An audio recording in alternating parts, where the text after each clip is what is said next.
Welcome to Equine Assisted World. I'm your host, Rupert Isaacson, New York Times bestselling author of The Horse Boy, The Long Ride Home and The Healing Land. Before I jump in with today's guest, I just want to say a huge thank you to you, our audience, for helping to make this happen. I have a request.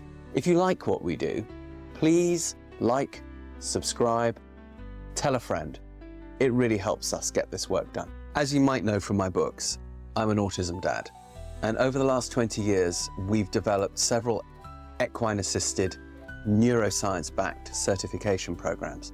If you'd like to find out more about them, go to newtrailslearning.com. So without further ado, let's meet today's guest. Today, I've got Celisse Barrett. There's a lot of people who come on the show who do the impossible. That tends to be why I select them. And many of you out there who are involved in this equine-assisted world do the impossible. But Celisse really does the impossible. She and her husband, Jason, run this thing that shouldn't really work, but does, called Equestrian Chaos, where they not just trick ride professionally, not just mounted archery professionally or girl team, but they also do it with and for special needs. So they go between the professional shows and running this as a special needs program. When I first heard about it, I was not skeptical, I was just intrigued. Went and witnessed it for myself with Rowan, my son, 2019. And Celisse and her compadre, Brooke, had my son, my anxious son, standing up on a horse. Incredible.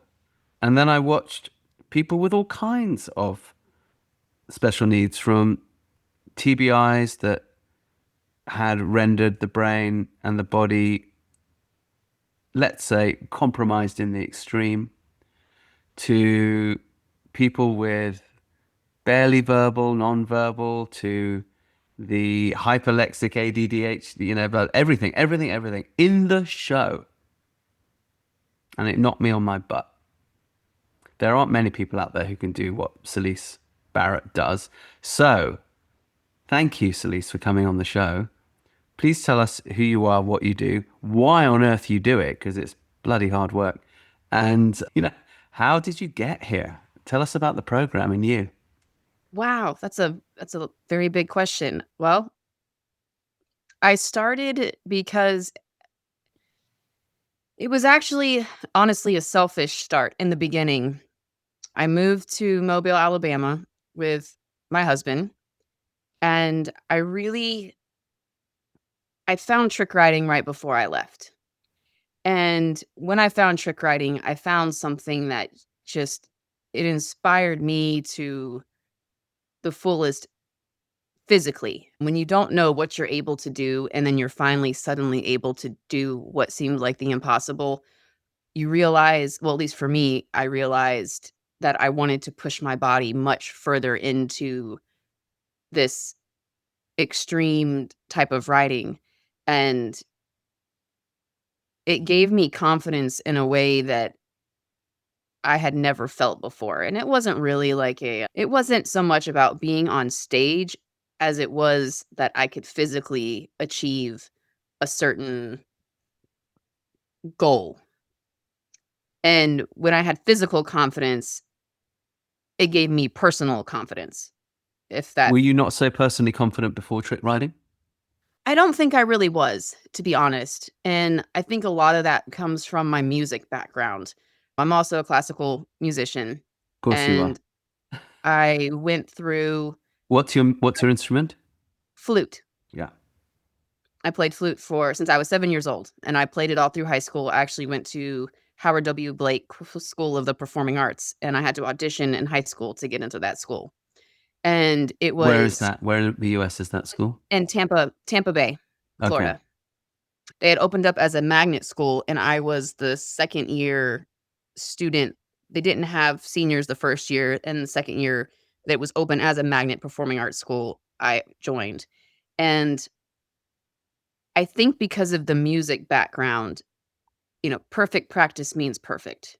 That's how Right. you get, and music is so critical that I think all the years of being beat up, classically training, because it's cutthroat. I mean, I guess all entertainment and performing arts is cutthroat in a way, but with your instrument, you're not able to hide behind your instrument the way you can hide, I guess, somewhat behind a horse. Okay. And if that I don't know if that makes sense or resonates. Oh, I've hidden behind a few horses in my time. Yeah. Yeah. Like, "Oh, I didn't do it, but maybe the horse did it. I don't know what happened." Yeah. But when you're playing on stage, it's all out there from Yeah. your breath to your I mean, the second you walk out there, you are in charge of everything. If you go flat, you can't blame the flute. It is all you. And I think I was so tired of being critiqued all the time that I had scholarships to go into college for music, and I turned them down because I was it was too much, almost too Mm. much. I had, like at one point, I had 20 pieces I was playing, from soloist pieces to I was a part of the school had a symphony. The school actually, when we did musicals for the musical theater department, the school did not have recorded audio. It was all live played by the students in the orchestra pit. We were the first high school to have an orchestra pit in the United Okay. States. Wow. So, when I say it was a heavy music program, it was so heavy. We had to audition every year for all county and all state. That was a requirement. We had to audition for Juilliard. That was a requirement. Okay. Like, that tells you how extreme it was. And after every performance, there's always that person in the background that's saying, "Hey, here's what you did great. Here's what you did bad." And a Yeah. lot of times I always felt like it was more bad than good. Right. And and so no, I wasn't a very confident person coming out of into the performing arts world at And that you'd time always in my been a life. horsewoman, right? You'd always been around Oh, horses? yes, I've been around horses my whole life. Horses were kinda my hobby. I've been riding since I was 3, Mm. and they were I tried to get out of horses several times throughout high school, and I always just kinda found myself falling back to them. Why did you try and Whether get out of horses? I think because I was so smothered in the classical music world that time was an issue, and especially in high school for me, and once I stopped competing with horses, I kinda lost my way for a little while. When I got on my own and I'm like, "Well, what do I do if I don't have a $150,000 show horse?" Which I never, ever had. How do I what do I do with the skills that I had acquired in horses at What the was beginning? your showing discipline? I showed American saddlebreds, Okay. Morgan's saddle seat mainly. But yeah, I showed Morgan's, Arabians, national show horses, American saddlebreds, all those really hot-headed horses that don't stand still when you're trying to mount up onto them and take them into the And show why did ring. you why them? Why that style? The I loved how hot they were. I Mhm. loved the energy underneath me that I felt with them. Mhm. It was like riding a firecracker. I Mhm. mean, you never knew which way it was gonna go, at least for me, but I loved the thrill of how much energy I felt underneath me when I Mhm. was showing on them, and I loved being in the competitive show ring, but it was just so expensive. Mhm. Every time we would compete to go into a show, it was I mean, this was what, 25, 30 years ago now. I mean, it was I think my show bill at the end of the year was over $10,000. Wow. Back then. Yeah. That's back then, right, and that's yeah, And so that was as just soon that as wasn't I even like the top shows, yeah. No, that wasn't even the top. No, I never went to the world or anything like that. I didn't have a horse competitive enough, to even make it to the top, and so I kinda got in a funk because I mean, I had horses, but I had a horse, but I didn't really know what I wanted to do with my horse, Mhm. and I finally found a I was reading the newspaper when they actually had jobs listed in the newspaper, and Dixie Stampede was coming into town, into Orlando, Florida. And I was like, "Well, shoot. I ride horses as a hobby. I play. I've been a performer my whole life with music. Why don't I just go ahead and get on stage with a horse?" Like, They I were feel they like were auditioning riders for the they were show? auditioning for writers, yes. They had Okay. opened up a brand new show, and they had no writers yet to fill the Okay. Orlando location in Orlando, Florida. And I was like, "Well, let me just drive over to Kissimmee, Florida, where they were holding the auditions, and let me see if I'm good enough to do it." And I had enough stage presence from my music for all those years that I knew what I was supposed to do on stage, but I never really thought about combining the two together, um, Mm. and trying out for an equestrian theater. And that's when they hired me, that's where I found trick riding, when I saw trick riding for the very first time ever. And I was And what was blown the away. Dixie Stampede? What kind of a show was it? The Dixie Stampede originally was a show between the Confederates versus the Yankees, North versus Okay. South.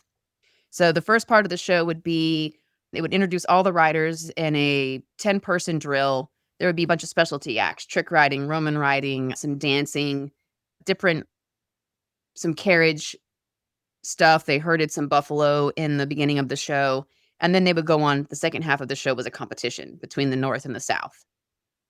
And the And competition would be what? Trick riding. actually, no, the trick riding was one of the specialty acts in the beginning. The competition started out with, like, the ring game. They got the soldiers would take out their swords, and they would ride under this apparatus that came down from the ceiling that held Oh, yeah. rings, and whoever speared the most rings won that side for their team. And then Right. another game was barrel racing. The girls would do a serpentine pattern, one for the North and one for the South, 3 girls, Mhm. 3 on each side, and the first person to finish won a medal for their team. Ostrich racing, that was at the time, there was ostrich racing in the show, What?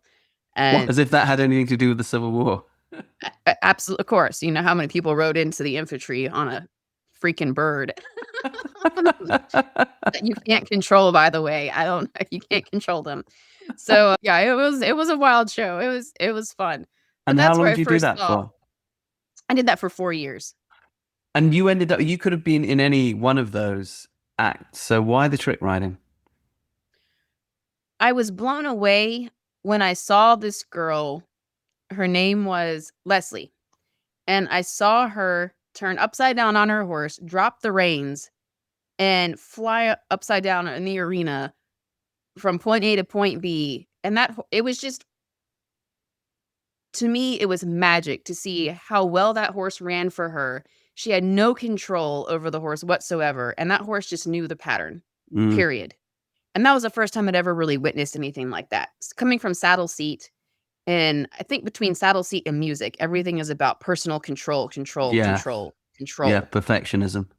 Yes, and then to just all of a sudden watch this girl let go of the reins, her horse run the pattern, and the horse just carry her Mm. flawlessly, it blew me away. And then to see the next trick, and then the next trick, and then the next trick, and But I of was course, like, trick "Oh my riding, god." we all know, is like all stunt, all about control and preparation. It And is. otherwise you get killed, So Yeah. it must have to some degree also appealed to that side of you. The freeness of it is what appealed to me so much because, yes, even though it is the way we practice, it is so controlled. Of course, you don't see that out there when you see it in the arena first time. You just see the final picture and you're going, "Holy cow, how do you get to that?" I think we all can see that the amount of precision and control is insane. Insane. Yeah. I think that is loud and clear. Even it does not appear like chaos, at all. It looks like a science applied, at Yeah. speed. you know. But okay, so you do this for 4 years, you get involved in trick riding and you become very good at it. What gave you the idea to mix special needs with this? Well, I always had a passion. It was just something I always did in school. When I was in 6th grade, I was a peer facilitator and I worked with children that had special needs, and I would go and tutor them after school. My Why? cousin Why? There's usually a story behind it. I don't really know why. I was just Did you just always wake up one day and drawn. like, oh, I want to tutor special needs kids? I mean, and you had a lot of stuff going on too. You didn't really have a lot of time. I think because of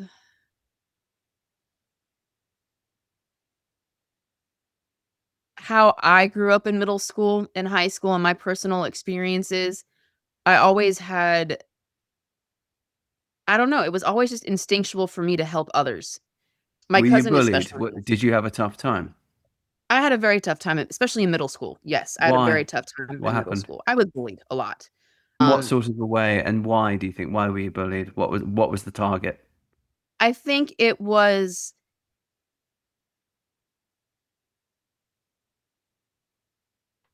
I don't really know why I was bullied, to be honest. I was kinda in my middle school, it was also a magnet school, but we were not in a great part of town, and honestly, I was bullied by a lot of the local kids. Mm, Magnet schools, you have to have a percentage of the district children in gifted. with the gifted kids, Yeah. and back then, I think bullying was just kind of part of I mean, it was a kind of a rite of passage, Yeah, and I sure. can't tell you how many times on the basketball court when I hated basketball in PE because these girls would come up to me, and I can't tell you how many times I was called the cream filling of the Oreo cookie.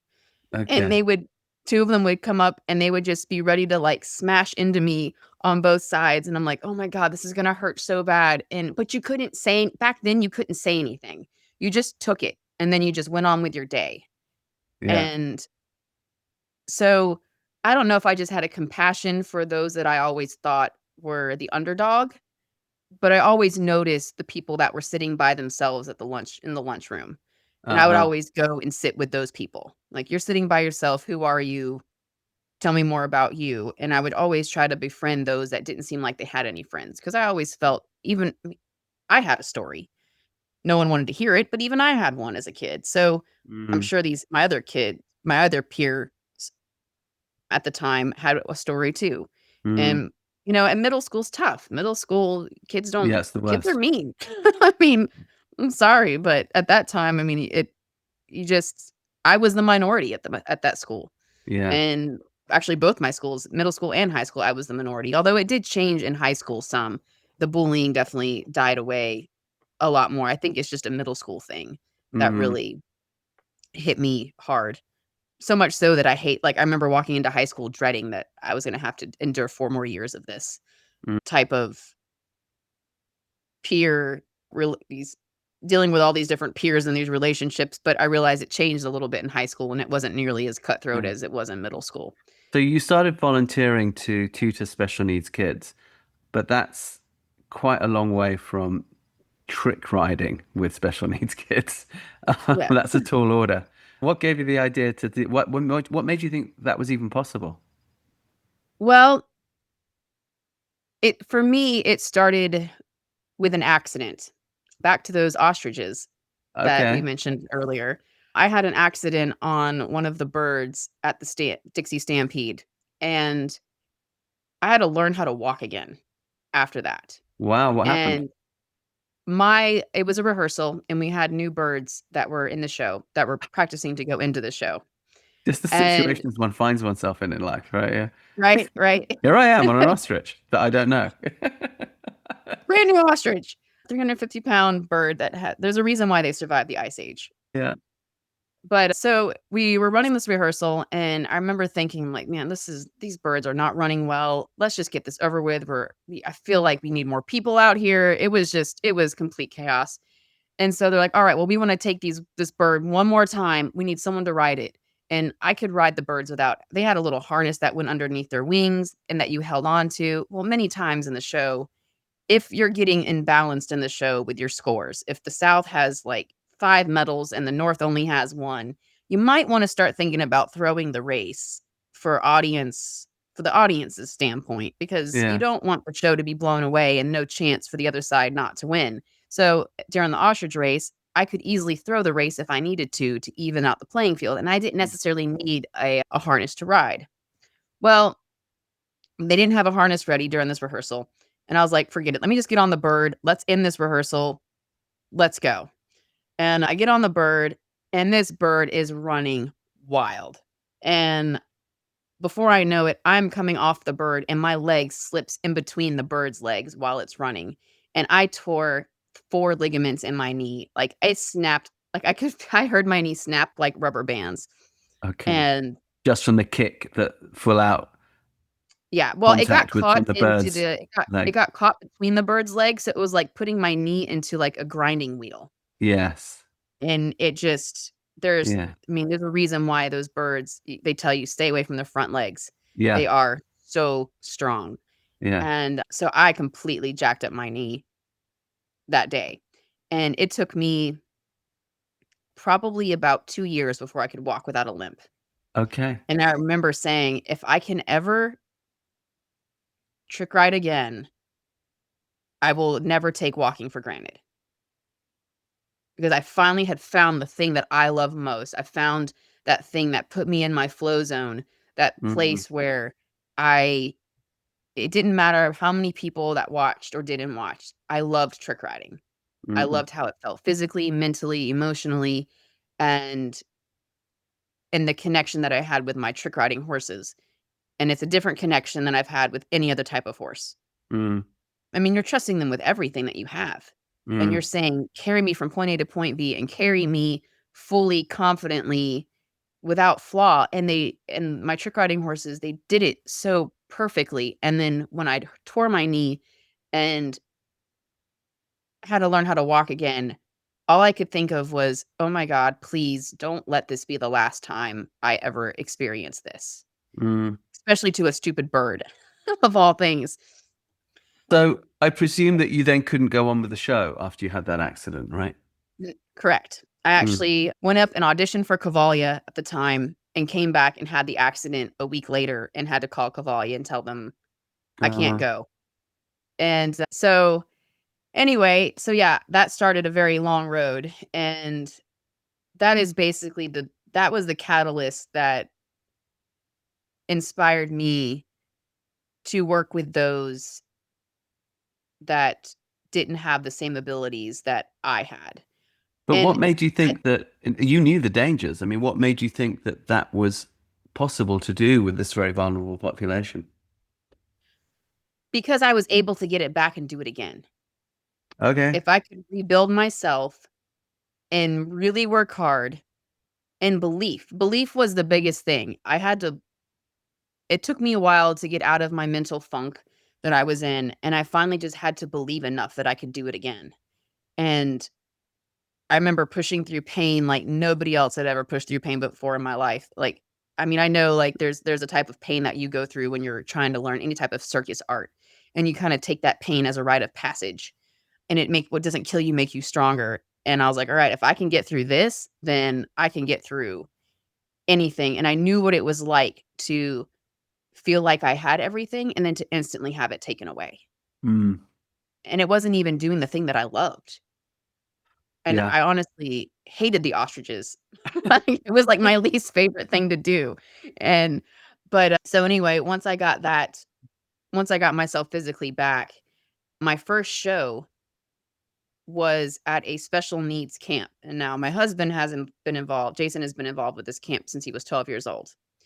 And we were moving to Mobile, Alabama. We just had our And by daughter. the way, listeners, we're going to be having Jason, who's also incredible, on our other podcast, Live Free, Ride Free, quite soon. So you will get a bit of Jason. All right.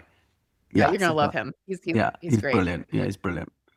And so he's like, "Well, I really wanna take you to this camp that I grew up with as a kid," which is Camp Smile. And he had spent his whole life working with special needs. And so I was like, "Awesome, let's go check it out and see. Do you think they would want me to trick ride?" Now, mind you, this is not far past my injury. Since then, I've had a kid. Jason and I had a daughter in 2007, and my accident was in 2005. So my first trick riding show outside of the Dixie Stampede was this special needs camp. And again, coming from that cutthroat era of entertainment, this accident honestly was probably the best thing that ever happened to me. And I can't believe I'm actually saying it, but in hindsight, it really was because it forced me to leave the Dixie Stampede, or it forced me to leave all my peers, and it forced me to find something completely hidden that I had no idea existed. And I remember standing up on my horse for the first time to And perform this for is these your own kids. horse that you brought and trained and brought to the camp, or you joined a Yes. team? Okay. No, no, no, I'm sorry. Yes, I bought my own horse. I actually bought my trick riding horse from the Dixie Stampede before I left Okay. and took him with me in And you've hopes been that kind of out of work all this time, and then you'd gone and had a kid. How'd you feed yourself? I actually temporarily worked as a court reporter in Tampa at the courthouse for a while, and that's what I did when I was pregnant with Marley. Okay. And I worked for the juvenile dependency courts for the for Tampa's, I think, 15th precinct. I worked under Judge Sheehan, and that is probably the worst job you can ever have while you're pregnant because I was in there with all juveniles. They were all kids that were either going through termination of parental rights. Okay. It was easier for me Oi. to work in. Go ahead. I said, oi. Yeah. I mean, that just must Oh, have yeah. been heartbreaking. It was very heartbreaking. I would have much rather been in 15 murder trials constantly than have to deal with kids with parental rights and getting them taken away from their parents, or their parents just not being fit enough to care for them. And it was a very heartbreaking thing to be put into. And it By the way, how did you end up? That seems again so random. How do you end up as a court reporter? That's a fairly specialist job. it is. I had a friend working in the courts at the time, and she knew I was looking for work. And she actually hooked me up with the job, and Yeah. I did some training, and it wasn't the same as a stenographer because they're starting to change some of the courthouses, they change how they do transcribing, Hmm. and everybody is on their own microphone when they're Okay. in these court cases, and so my job was to go in there, hook up everyone's microphone to them, and make sure that I annotated on my own program who was speaking when, because when you're Right. dealing with, like, a trial with minors, you would have not only the parents would have their own attorney, the kid would have their own attorney, they would also have a guardian ad litem, Yeah. speaking for them, they'd have social workers involved, like, sometimes I'd be sitting at a table of 16 people, and Yeah. you wouldn't know whose voice was who, and so it was my job to connect the voice to Okay. the transcripts to the Gosh. court hearings. So again, that I could see how for your special needs training to watch children going through that kind of trauma and pain. And a lot of these kids must have been special needs as well, of one kind or Some of another. them were. Yeah. Some of them were, a lot of them it was a product of poverty, Yeah. and I hate to say it, and at the time, you don't realize how much poverty does affect families, but when you come from nothing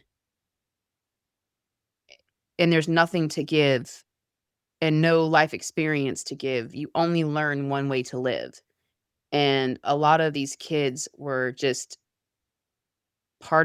they were just constantly wrapped up in the system.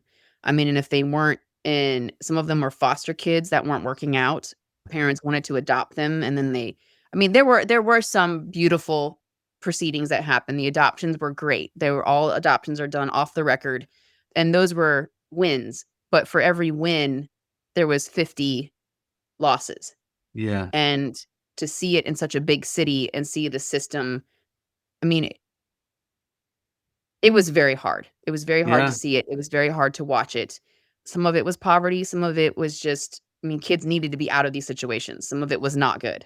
It was the best thing for them to leave. But the hardest one, though, was to watch siblings be separated. Mm. That was where it really kinda hit you in the gut. And why And do then they there were some, separate siblings? Why would they do that?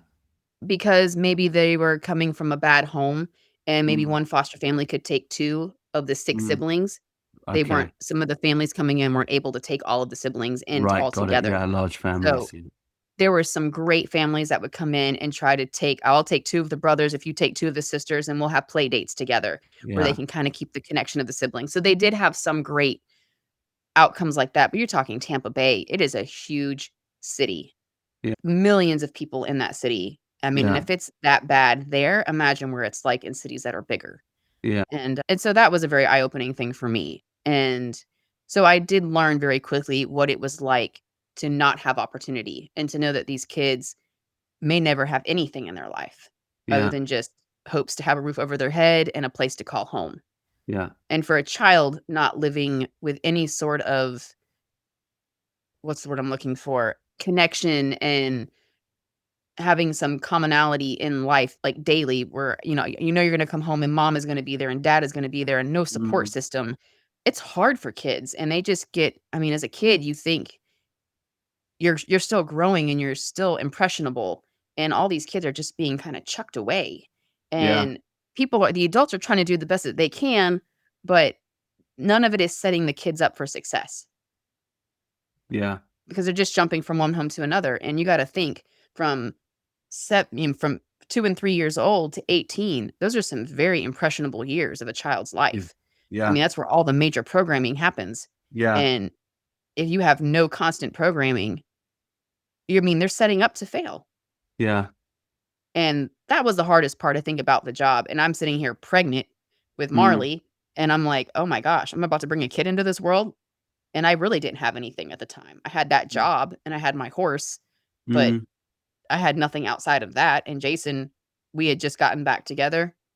I'm sure you'll hear more about our story through him, but he had just gotten off of a cruise ship, and Marley was not even born yet. She was born 2 weeks after he got off of his cruise ship job. And that's how we were bringing a baby into this world. And I'm like, oh my gosh, I hope to God I can give her something outside of what I'm seeing, because when you're in it just every day, it was just too much negativity. And so I think that really that kind of unconsciously did turn over into my work, building what we built with the kids, because not only if you're special needs, but again, poverty plays a huge role into what people can and can't do and what they're allowed, what they're accessible for and not accessible for. And I never wanted any of our clients or students to not have access to things that they wanted to try or possibly needed because finances were an issue. Right. Okay. So you do this camp, you do a performance at the Camp Smile. And what gives you the idea to start an act that is both a kind of professional level act and also a special needs program? Well, now mind you, I came from the mental mindset of classical music and equestrian theater. Both were very cutthroat. But I went into this camp and I did this horrific performance of trick riding. In my mind, I'm like, oh my gosh, this was the worst thing I've ever done. What am I doing?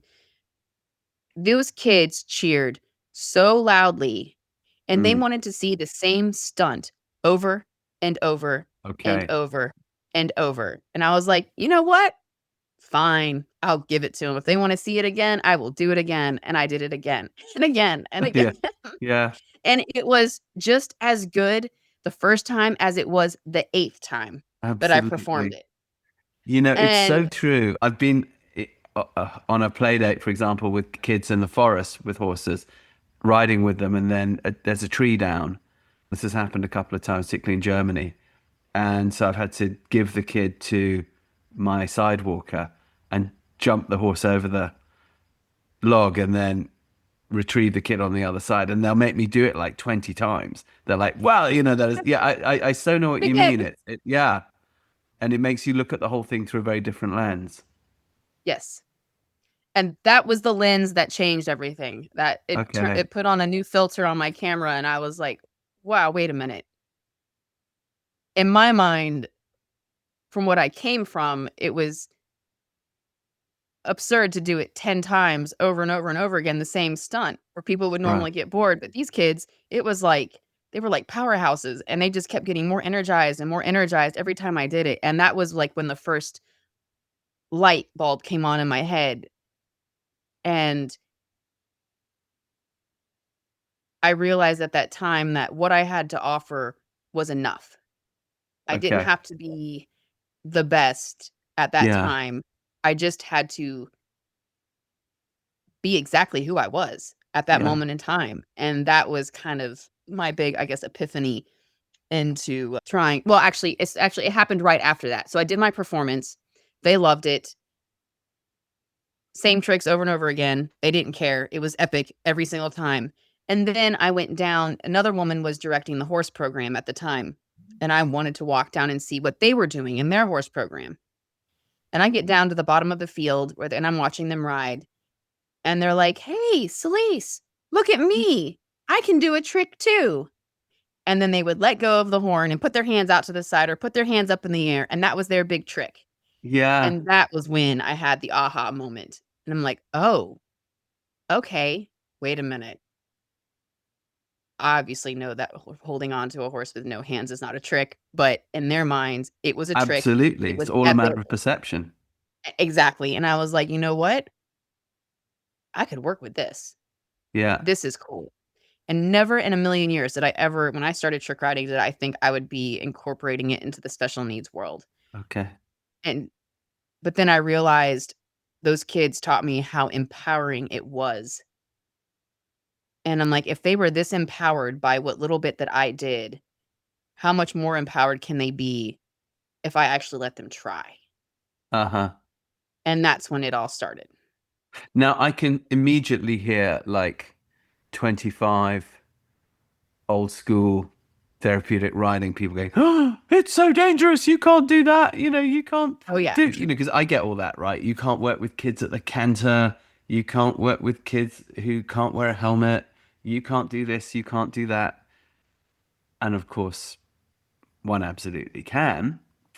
And I'm being used to be the one who gets the stick, for doing those sorts of things. And then I run Yeah. into you and you're like, how do you even do it? It's like my hat's off to you. So yeah, so you decide to do this. Talk to me about how you envisaged the program and how you got it going, and then where you sort of encountered reality with it. And then yeah, the whole sort of growth and maturation process of it.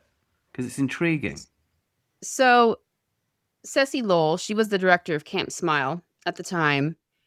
The camp was moving, and they were moving to a location where the old therapeutic riding instructor, who was PATH certified, could no longer travel that far. And I said, "Well, And how?" by the way, did that path instructor like what you were doing? Because path can sometimes be a little bit.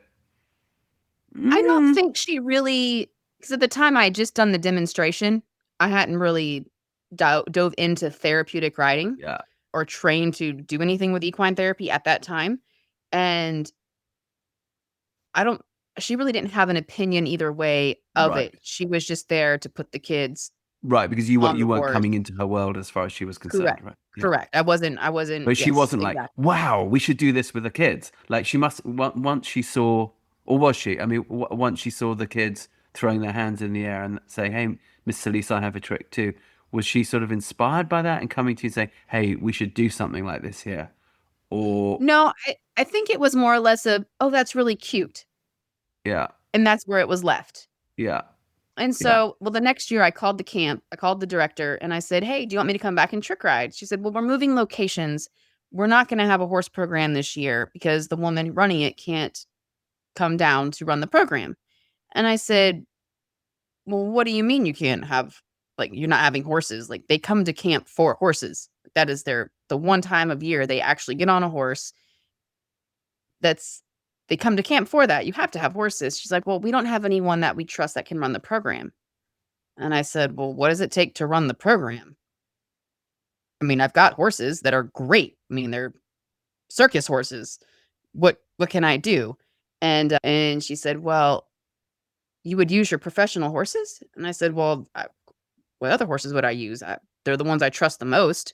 Of course, I Mm, would use my professional horses." And I had only had 2 horses at the time. And I said, "But I can train some other horses if you have any horses that or know of any of them." And the director happened to own a couple horses.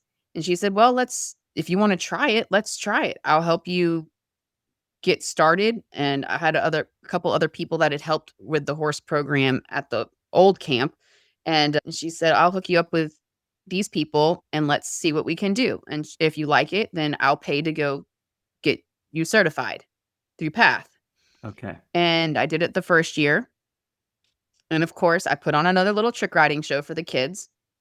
We did that opening day, and I just started using the little things that I had learned at Dixie and a couple of little circuses and shows that I worked for at the time, and incorporated those skills on a very basic level into the therapy program. One, because I didn't really want my horses to be they weren't really lesson horses at the time. Mm, They were still my professional horses, so I didn't want the kids to be up there and pulling on their mouths mhm, and hurting them. And I mean, it was completely out of their territory, but I knew the horses were bomb-proof because what my horses had been exposed to mm, through my career. And so we did that for a year, and then I was like, "Look, I'll take it over." I wasn't actively performing at the time. I was still training for trick riding, but I was doing little gigs here and there with, a circus group mm. once or twice a year. And outside of that, I was still looking for work. I was working at a pet store down the road, just trying to earn money and put food on the table. And Jason was Yeah. working as a massage therapist at a big spa downtown at the Battle House. So we hadn't really opened a huge program yet. And we were offered a place in West Mobile. A a woman had moved out of her house, and the landowners were looking for somebody to kind of take care of the property. And there happened to be a 7-stall barn and 7 acres.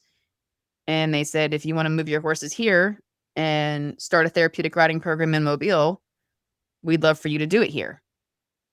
And it was just like the golden ticket. I had driven by this property, I don't know how many hundreds of times.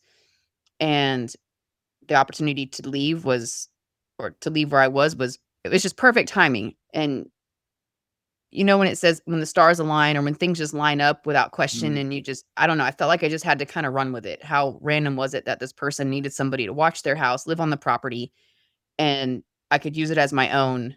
mm. And I knew there was a need for therapy in town. I was the first path instructor in Mobile, Alabama. Okay. But you don't normally meet path instructors that are trick riders. You must be No, one of a kind. I definitely actually, when we did our path training, I stopped telling people what I did because I didn't wanna talk about trick riding anymore. I was just I don't know, What was their I felt like reaction, the average path person? If you're in the equine assisted field, or if you're considering a career in the equine assisted field, you might want to consider taking one of our 3 neuroscience-backed equine assisted programs. Horseboy Method, now established for 20 years, is the original equine assisted program specifically designed for autism, mentored by and developed in conjunction with Dr. Temple Grandin and many other neuroscientists. We work in the saddle with younger children, helping them create oxytocin in their bodies and neuroplasticity in the brain. It works incredibly well. It's now in about 40 countries. Check it out. If you're working without horses, you might want to look at movement method, which gets a very, very similar effect, but can also be applied in schools, in homes. If you're working with families, you can give them really tangible exercises to do at home that will create neuroplasticity when they're not with you. Finally, we have Takhin equine integration. If you know anything about our programs, you know that we need a really high standard of horsemanship in order to create the oxytocin in the body of the person that we're working with, child or adult. So this means we need to train a horse in collection, but this also has a really beneficial effect on the horse's well-being. And it also ends your time conflict where you're wondering, oh my gosh, how am I going to condition my horses and maintain them and give them what they need, as well as serving my clients? Takhin equine integration, aimed at a more adult client base, absolutely gives you this. it was more or less how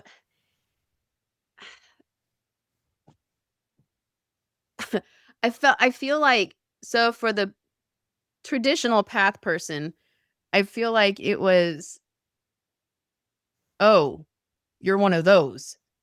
And I'm like, "One of what? What does that mean?"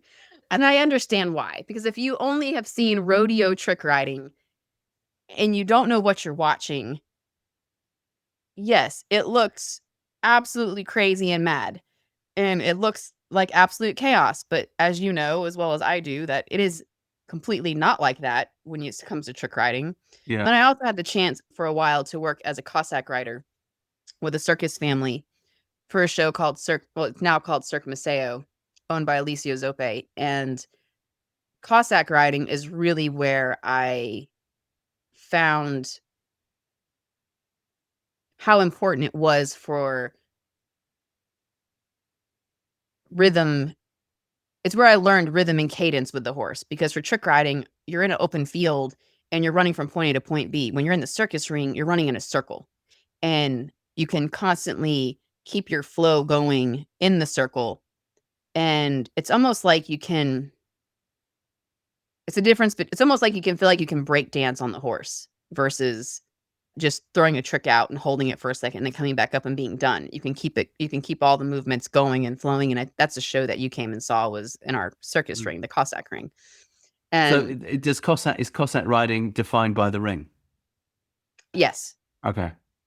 yes. And I think also in Europe too, I mean, a lot of them are Cossack riders. Most of them train in the circle, but you can do it outside of the ring. But yeah, mostly it's in America, it's trick riding if you're in the rodeo arena, and Cossack if you're in the circus. Got it. Although the tricks are the same for the most part. Saddles are a little different, but it all the same for the most part. But in the ring, you have more control of the horse. You can canter along, you can run alongside of the horse no matter how fast they're going. There is more of a rhythm and more of a balance to it than there is just in a big open field. The horses require a little more collection and a little more training, I think, than the typical trick riding horse. I would say At least that's that what I have I've found. observed, yes. Yes. So, but you And find that's yourself among all the path people and you're like, well, this is what I do. and Did you they do. encounter some skepticism about, or I did they just did. assume that you were going to not do that with your therapy? I think they assumed that I wasn't going to do that with my therapy. Although I actually did put the students and one of the instructors through one of my clinics at Path while I was there, Did you? which was a lot of fun. One of the ladies, I taught her a cool trick, and she was worried that she couldn't do it because she had rods in her back. She was actually she was one of my peers at the time. Her name was Anne, and I was like, I'm pretty sure you can do this move. Like, you're gonna be good.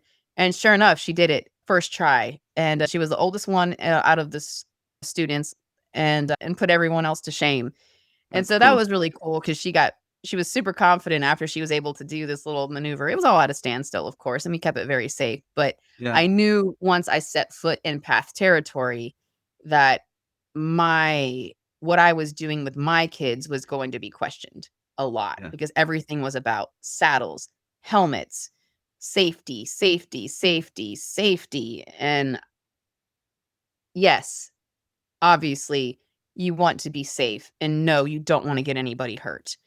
But when they just don't know that world that you come from, they don't realize how many times I've practiced on a stationary barrel before I ever put that stunt on a horse, or how many pull-ups that I've done before I ever tried to vault. Or I mean, there's so much behind the scenes that people don't realize that happens when you're a trick Yeah, and the rider. insane amount of preparation that goes into training the horses to be Oh, absolutely reliable. absolutely. Probably much more reliable, and certainly fitter and more suppled and happier and more fulfilled than your average therapy horse in a therapy program. Yeah. Yes, absolutely. And that was one thing that was really interesting that I did find along in this journey, was when I was using horses for the program, because I went to Path, did my certification, and I was already teaching at the time. They didn't know exactly what I was teaching, and I was so nervous at the time to tell anybody because I'm new to this therapeutic riding world. I didn't want to lose my credentials over something that I knew the kids. I mean, the kids loved it. They loved learning how to turn around backwards on the horse. Of Yeah. course, we had someone leading the horse. We had 2 sidewalkers. I mean, there was no chance this kid was coming off the horse, and I knew how good Yeah. my horses were. So unless a bomb went off, there was nothing that was gonna happen. But I was just terrified to tell anybody, because as soon as I would open that door, it was instantly just slammed in my face. I remember. Absolutely. No, the negativity and the judgments, unfortunately, with Path have been quite shocking to me, actually, through the last 20 years of Horseboy method, and the limitations, Oh, yeah. and the lack of preparation of horses, and really the lack, and the knee-jerk responses to condemn anything new that comes in, while sort of assuming that they're the gold standard. And you look at them from the outside as a horse person, they're like a proper pro horse person. You're like, sorry, but that's not very good, and your horses Right. aren't happy and they don't feel good. And if they don't have well-being, how can they give well-being to a kid? So, there are, of course, many amazing path programs out there, but we definitely found that the leadership of the organization was antipathetic, really, to healing, Yeah. because Well, and you're right. people can The grow. horses were miserable. Sorry, say that again. I coughed over you. You're good. I said the horses were miserable. Yeah. They had So often 35 one sees horses in that program at the time, and you couldn't take one horse up to that ramp before they would start biting. Yeah. And I'm like, these horses are not happy. These horses, like, I loved it when they wanted me to sidewalk. I didn't want to be a leader of any of those horses because I didn't want my arm chewed off. And I mean, not all path, like you said, not all path instructors are bad by any means. But as soon as I remember we worked with one child who had very low tone, no head control whatsoever. And they put this big helmet on this child. And I was like, well, why have you thought about using wrestling helmets? They're foam, they're lightweight. I use them all the time for the camp. I mean, because the camp that I directed, the horse program that I directed at this camp, it was more or less working with kids and adults. Not all of the kids and adults would make the cut as a therapeutic riding candidate. A lot of them made the cut as more like Make-A-Wish kids, where you didn't know if they were going to be here next year. Right. And their bodies weren't going to be able to hold up to a therapeutic program, but should they have the opportunity to sit on the back of a horse? Absolutely. And who am I to sit there and say, if the parents are saying yes, the directors are saying yes, the child is saying, please, yes, let me sit on a horse. Well, if I can give that to them, then why shouldn't I? Especially if this is going to be Absolutely. their But last you know how time. to prepare a horse that's safe to do that job and happy Correct. to do that job. Yes. And I've seen your horses, and I know how supple and well-muscled and mentally and emotionally happy they are because of all the, excellent training that you guys do, your whole team. So yeah, a horse like that is going to be able to say yes. And it's, I was up in Michigan earlier this year at a path center doing a training for one of our programs called Renew. And they also were putting incredible time and training into their horses. And suddenly it was, I walked into there and go, wow, I'm not used to seeing something, of this caliber, where the horses are like fit and well and muscled and all being lunged and all being worked and trail ridden and happy, so that when they come in with the kids and, ridden in good dressage as well. So when they come in with the kids, they're like, yeah, rock and roll, let's go, but in a soft, sweet way. Sure. But as so I thought, wow, that is a gold standard. Renew, by the way, I'm giving a shout out to Renew and Melissa, who runs Renew, because they are amazing up there in Grand Rapids, Michigan. I was just going to ask you, who was it? Because I'm curious. I'll connect you. But yeah, Renew is the program, Grand Rapids, Michigan, and Melissa, who runs it, I'll put you in contact, because it's top notch. But these, of course, are people who are also very, very educated horse people and very open to whatever field of excellence they can find to bring into their thing. I can absolutely imagine how people must have looked at you way back then, and you would have felt, I just can't tell them what I'm doing. I couldn't. I had to lie, and I felt so bad because I wanted to be honest and I wanted to share the work. But every time I did, a door was slammed in my face. And that's actually what led me to finding you.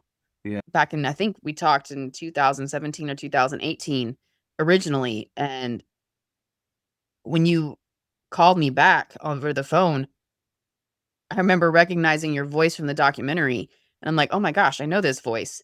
And you left a message. And I could not believe you actually called me back.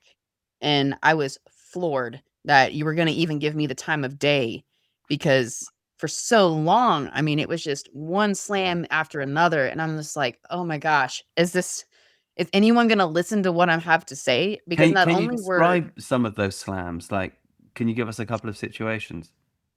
So one was the wrestling helmet. That was one where I realized, okay, what I'm doing is a little bit outside the box, and I'm going to have to be very careful with how I present this. The lady had told me, I said, well, have you tried a wrestling helmet on this student? The kid can't hold his head up. So you've got a 2.5 pound helmet on this child's head. Let's go to a wrestling helmet that's half a pound or a quarter of a pound, like very lightweight. And the woman replied, well, it's not going to help the kid from, if the kid falls off and hit its head, it's not going to stop the kid from getting hurt. And I'm looking at the child going, this child is so fragile. If this kid comes off the horse, it's going to get hurt no matter what. Mm. So if your helmet's not going to stop if you're telling me that the wrestling helmet is not going to provide enough protection for the child in general, like this kid has no head control, period. Well, right, and your heavy helmet may actually damage this child's neck. Exactly, because with Yeah. trick riding, I've been hurt trick riding with helmets. Like Yeah. it hyperextends your neck, it can hurt your vertebrae, it can cause nerve damage. Yes, I believe helmets are a great thing for certain things that you're doing, but for any type of gymnastic type sport, you've got to have the flexibility in your vertebrae and in your body, and a helmet can actually cause damage. Yes, it keeps you from a traumatic brain injury, but it doesn't keep you from breaking your neck. Yeah, it's very interesting that, for example, the vaulters, even at international level, nobody makes them wear helmets. No one No. has anything bad to say about them not wearing helmets. And they are standing up on horses, cantering around and jumping up and down on them, and somehow it's accepted. And of course it should be, because if they were wearing helmets, they'd injure themselves. But it's so interesting how people separate, what's acceptable and what's not. I'll tell you a funny story. When my wife Ileana and I went to do our first trainings in Germany with Horseboy, we were at the office of the German Curatorium of Therapeutic Riding, which is not like PATH or RDA or Horseboy or anything. It's not like some standalone non-profit. It's a wing of government, and it's a wing of the health ministry. It's actually, paid for and all of that by government there. And because they were one of the first early adopters of equine assisted stuff, way back in the 50s. And we were nervous.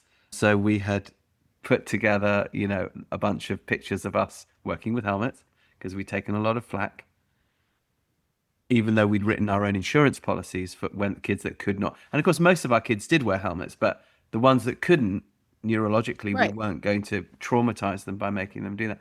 Anyway, we're sitting there in the waiting room, and we're going through all the official literature and all the photographs.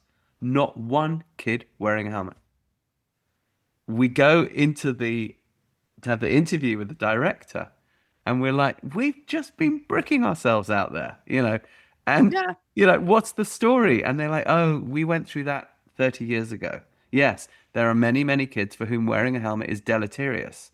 So the whole point is prepare your horse properly and Yeah. be prepared in your practice, and then you're okay with this. But if you're not, then you're not. Yeah. Yeah. So okay, so you ran into that. What other, because the standing I up on had the horse, the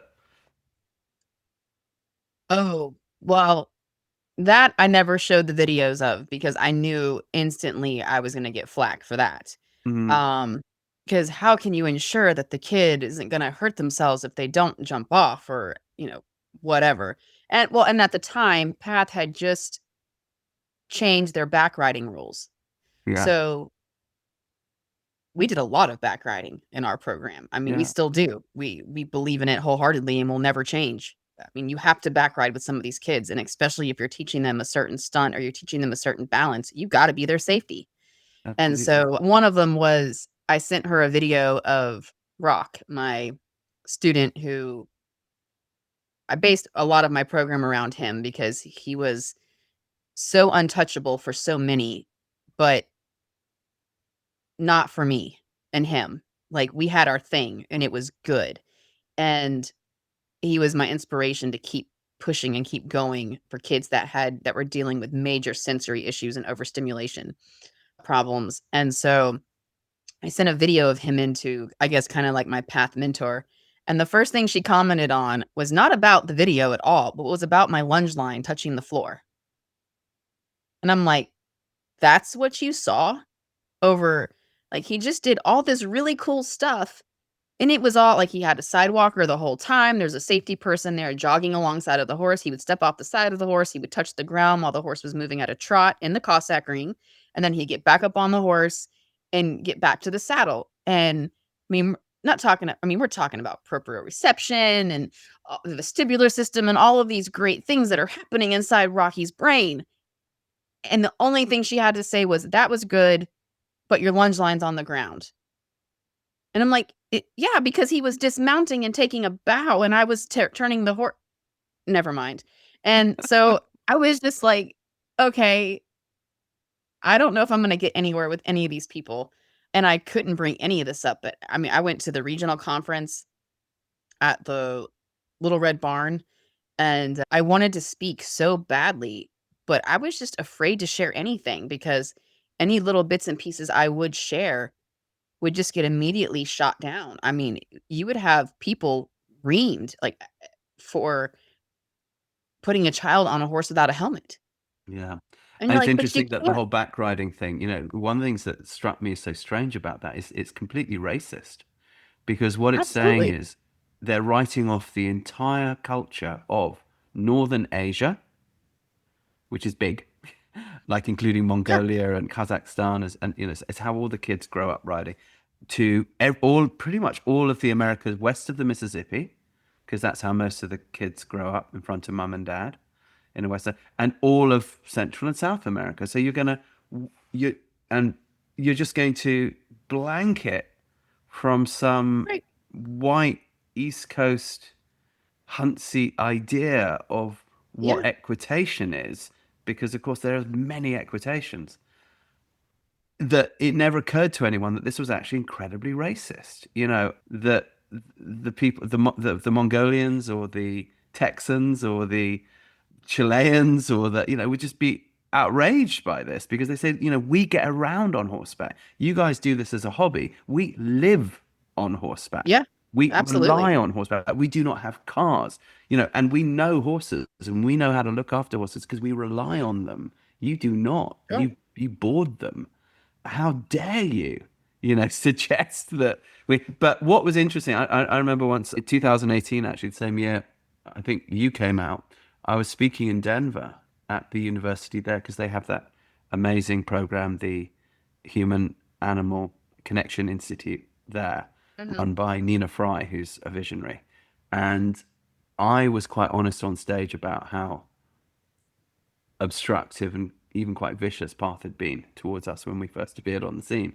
And what I didn't realize, and how sad it had made me as an autism dad, because it made me realize, oh, you don't really want to help people like my son, because, if you did, you'd be looking at everything.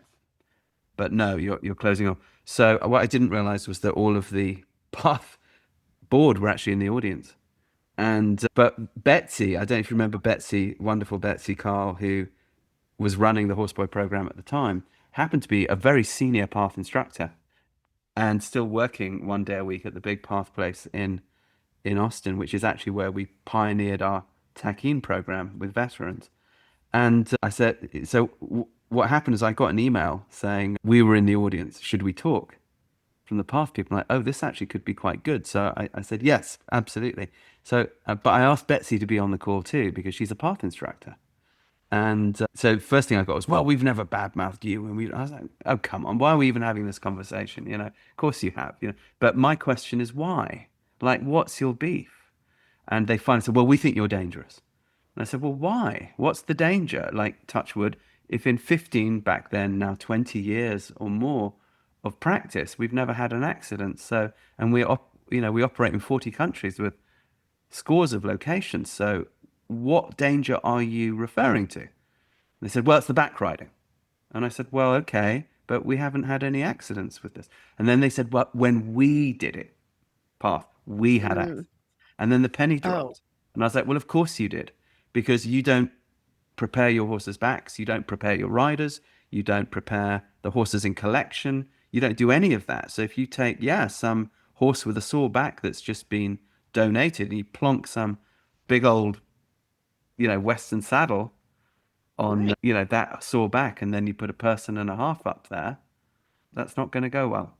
So Well, fortunately, Betsy, who was on the course, said she cut in and she said, listen, I'm a senior path instructor and I've never seen horses as well prepared as horse sport. And for me, it's the gold standard.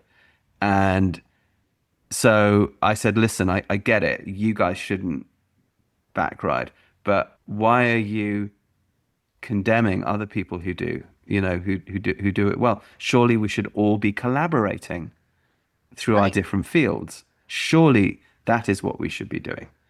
So anyway, yeah, it's been a struggle, and I can only imagine for you because you're taking it way further than we are. And even the name of your program, Equestrian Chaos, it's a great name because it's a great show, and of course it's going to trigger them. However, I have seen your show, and I have seen you do the impossible, and of course it's anything but chaotic. It's, of course, precision work. Can you talk to me now about, okay, so you realized that you had to, just go do your own thing. How did you get insured? And then how did you grow the program?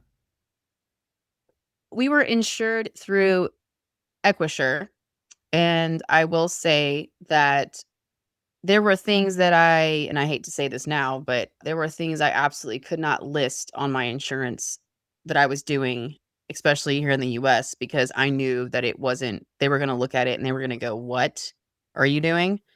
Why are you doing this?" And, for something that, I mean, yes, I was certified as a path instructor, and I tried as best as I could to meet all of those standards.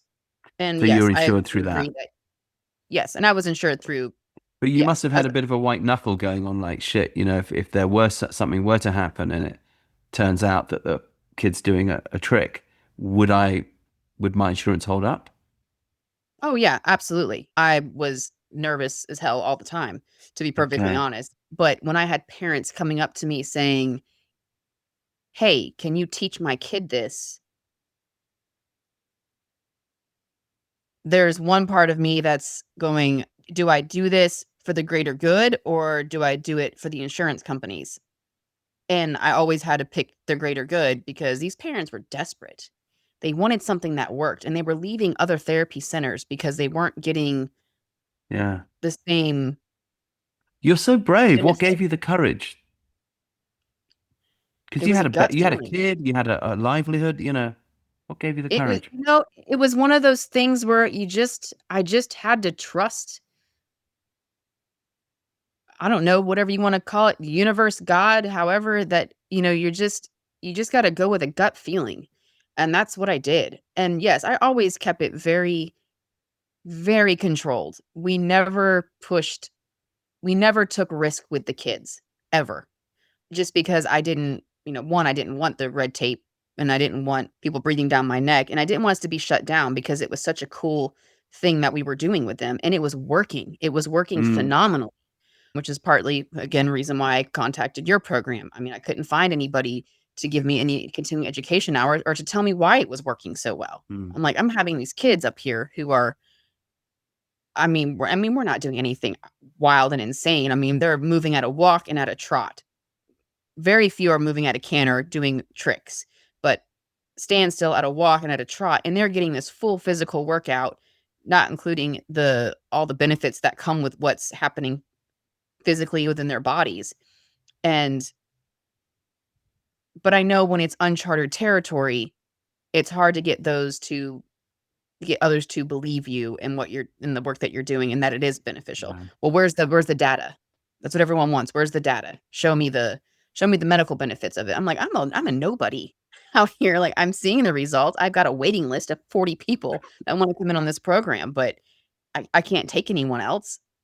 I don't have the funds to show you all the data. I mean, I can give you my notes that I wrote every day after every lesson, but I mean, I tried to get doctors to come out and look at what I was doing. I tried to get physical therapists to come out to watch what I was doing. And at the time, I mean, again, we're talking now 10, 15 years ago, people were still afraid. I mean, and that's right when all that path stuff happened. And I just kind of hid in the shadows for a while, and I probably could have grown the program much bigger. But when you are hiding in the shadows, it's hard to speak your truth when you don't know how it's going to be reciprocated Well, it's from. not a good idea to speak the truth when the Spanish Inquisition are the ones you're speaking to. Exactly. And so, They're not and going to back be. They're not going to do good things with that truth. Yeah. no. And back to the path thing for a second.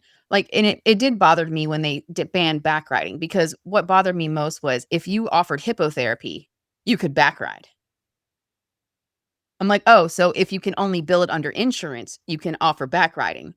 But a therapeutic riding instructor can't back ride with their students Yeah. just because I'm not a physical therapist or an occupational therapist or a speech language pathologist. I can't back ride.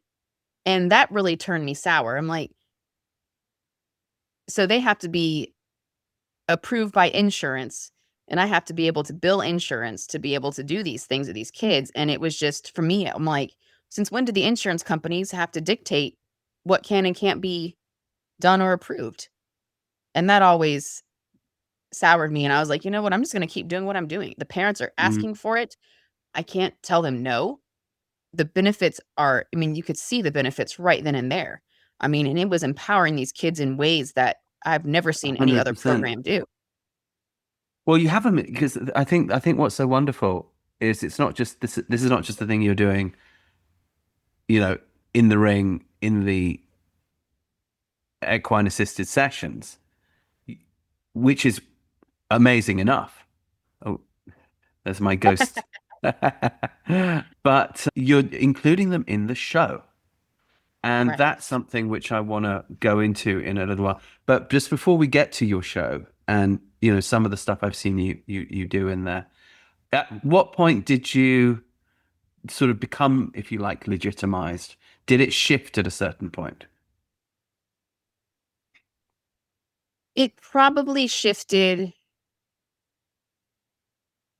I want to say around 2015, 14, 15, when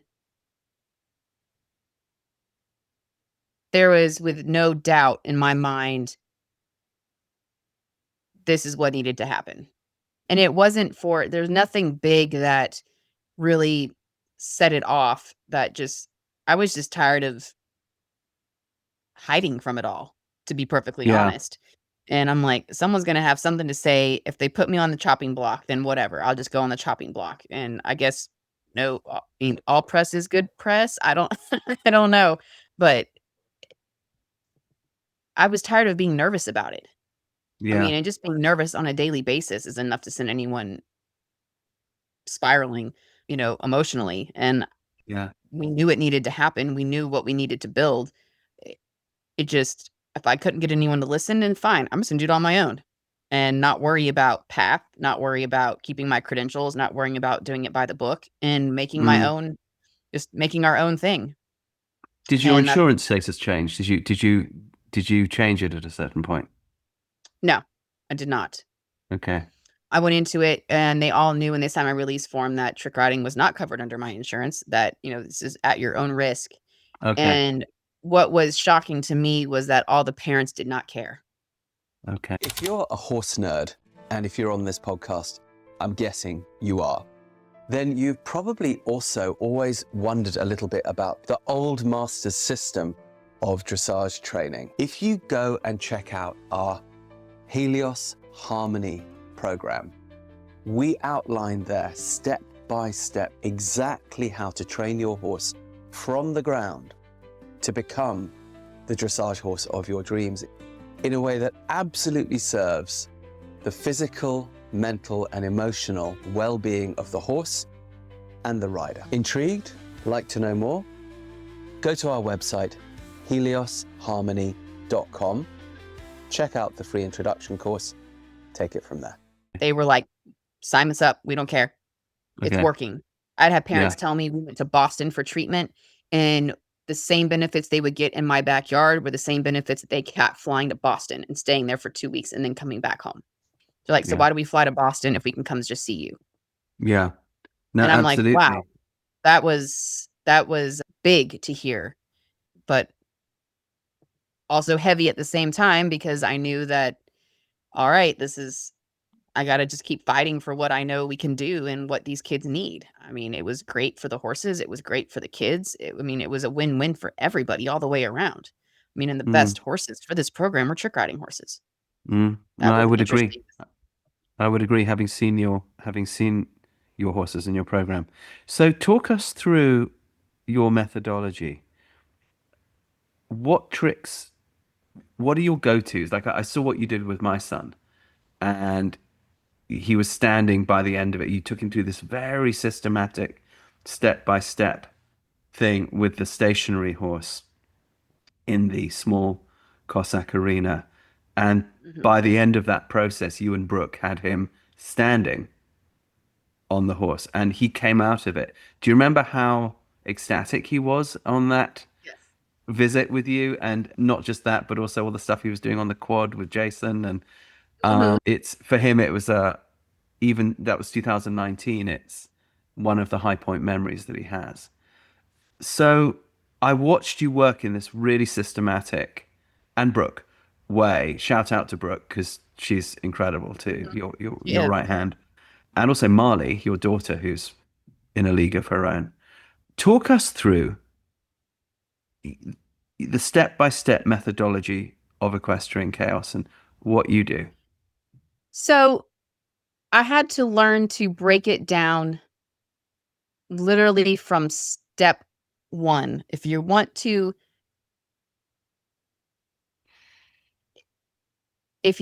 be able to, okay, let's just use standing up, for example. Well, if you want to be able to do the hippodrome, you got to be able to put your feet in the straps first. That's where it starts. And so that would be, for example, that would be step one. Actually, no, that wouldn't even be step one. How do you get your feet in the hippodrome straps? Well, we're going to sit on the croup of the horse for a second. We're just going to go here and put our feet in this position. If you can do that, okay, good. You've got step one. Now let's go to step two. We're going to slide back again in this weird, uncomfortable area on the horse, and then we're going to put our feet in these straps. Excellent. You did that. Perfect. Let's take your feet out. Let's slide back to the saddle again. Now let's try step three.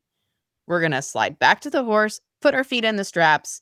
Now we're going to sit back to the saddle where you're in a more of a scrunched up position. It's a little more uncomfortable. If you're comfortable with that, perfect. Now we're going to go on to step four, where you're going to put your feet in the straps or slide your feet back, put your feet up into the straps, slide back forward again. Then we're going to lift ourselves up a little bit and hang on to the horn and hang on to the mane of that horse. We're not going to really stand up. We're just going to kind of crouch for a minute. Does that feel comfortable? Okay. If it's a yes, then we'll continue from there. If it's a no, that's all we're going to do. We're only going to get to whatever. I'm talking breaking it down. Every movement is a step in this line of teaching. So Rowan's sake, he did all of it. He got to the back of the horse, got his feet in the straps. We will also provide security as well. We'll hold on to the ankle into the shin, just like you were if you were standing on somebody's shoulders. You're going to give them a little support on their shins. That way they can kind of have a little more bracing and feel a little more stable. So that's what we did with Rowan. Now let's see if you can stand up higher. Because if you can crouch on the horse in that, what kind of position? I guess kind of a jockey type position, then you can absolutely stand all the way up. But mentally, standing up is a lot different than just crouching in your safety zone. So that's what we did again. Let's crouch and let's see how that feels. Does that feel okay? Can you let go for a second while crouching? Now my first rule is always find the horn. So once they get into that position, I'll have them let go for a second. Then I have them reach for the horn again. And then I have them softly sit back down. And then all of a sudden, once they've gone through all those little tiny steps, then the next one is, all right, let's see if you can stand. And we're not going to move. We're just going to keep the horse still. You're going to stand. We're going to count. We give a count because that's a goal. If we can get to 3, the person is focused on hitting that number 3 and not so much, how long do I have to be up here? There's a clear, focused goal, number 3. So we'll stand up, 1, 2, 3, and then we're going to find that horn like we talked about, and we're going to sit down nice and soft on the horse's back. And if they can do all that, and with somebody in the back, on the back of the horse, helping them, supporting them with sidewalkers and someone leading the horse, we can go through all those motions, then we can put it into motion at a walk. And then we start it all over again. Hey, you just went into this position on the croup of the horse. You're going to sit there and we're just going to walk and you're going to feel what that feels like, period. And then once they discover, oh, well, that doesn't feel so bad. I can do it. Okay, great. Now let's put those feet in the straps. And then once they realize they can balance, I mean, if they can do everything that I put them through at a standstill, they can definitely do it in motion. It's just being able to get them to believe they can do it. So it's training in this very basic baby step type method, but with the belief constantly reassuring, hey, look, you did it. Yes. All right. If you got this, then you can definitely do this move. Tell And me then about as the a support people. So you're talking about having someone on the horse with them to stabilize them as well as the ground people. Because of course, correct. if someone is sort of adult size and they need to come off quickly, it's hard if they're standing up to sort of dismount them, and they might weigh 200 pounds. So Correct. and Brooke, for example, I watched her when she was up there with Rowan. I mean, she's half his size, right? Of course, she's incredibly strong, incredibly athletic, Mhm. and incredibly professional in what she does. Interesting to see how you could stabilize large people. Talk to us about what's your system for organizing the support people? So I'll use everything from gait belts, different types of safety rigging if I have to put it on the person. If they cannot if they don't feel comfortable doing everything at a standstill, we don't go on to anything in motion. We And you'll simply have someone up there with the horse, on the horse with them, stabilizing them sometimes, also at the standstill, right? Almost yes, like a absolutely. vaulting team on a horse. Correct. Yeah, those Olympic vaulting teams that require 4 and 5 riders on a horse at one time, but yet we can't back ride with ours. Yeah, those. Yeah. Uh, Yeah. so, yeah, I'll have somebody up there to help stabilize. And now if they do get to a certain weight where we know we can't physically hold them, Yeah. we'll do another maneuver because we don't Okay. want to What put would you ourselves what would you do in the case of someone who's at that size? I would probably let's start with learning how to ride backwards first. Okay. Let's start with learning how to do an around the world where they're still in control. And if they do slide off the horse, we are there to catch them and guide them to the ground at a much slower pace where they're much lower. Rowan was an exception because, yes, he was tall, but he was still within the weight limit that we felt Yeah. comfortable. Yeah. Yeah. Whereas somebody who's, 225 pounds, we probably wouldn't do that because that would be, unless I had, something, some belay rigging set up where, we could actually attach them to a harness, that's one of our goals for the future that maybe we'll get to in this podcast. But yeah, our goal what we would like to do is be able to, as we're rebuilding our program, have a facility where you ever watch ice skaters practice when Mm-mm. they practice all the lifts and they practice the triple axles and all those spins. They have a belay system that's on a track in the rink. So they can practice these things without ever killing themselves landing on the ice. Like a sort of I aerial would support. Yes, I would love my dream is to build an arena where I could use that track to keep this program going where people of all shapes and sizes could experience what we do, but with full safety rigging. Mm. Somebody with my knee injury, the best thing for my knees was Roman riding. If I never thought I'd say that in a million years, That's but counterintuitive. Yeah. the stability that I gained after tearing both my ACLs and learning how to teaching myself again how to Roman ride, no matter what form of physical therapy I did, Roman riding made my knees so strong. The only problem with Roman riding is what happens when you eat dirt and hit the ground.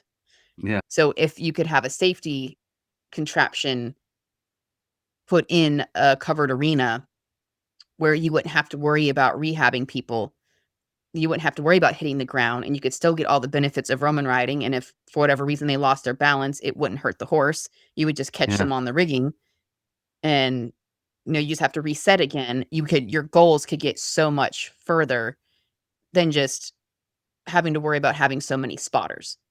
So there was always limits to, you follow what I'm saying? I do, absolutely.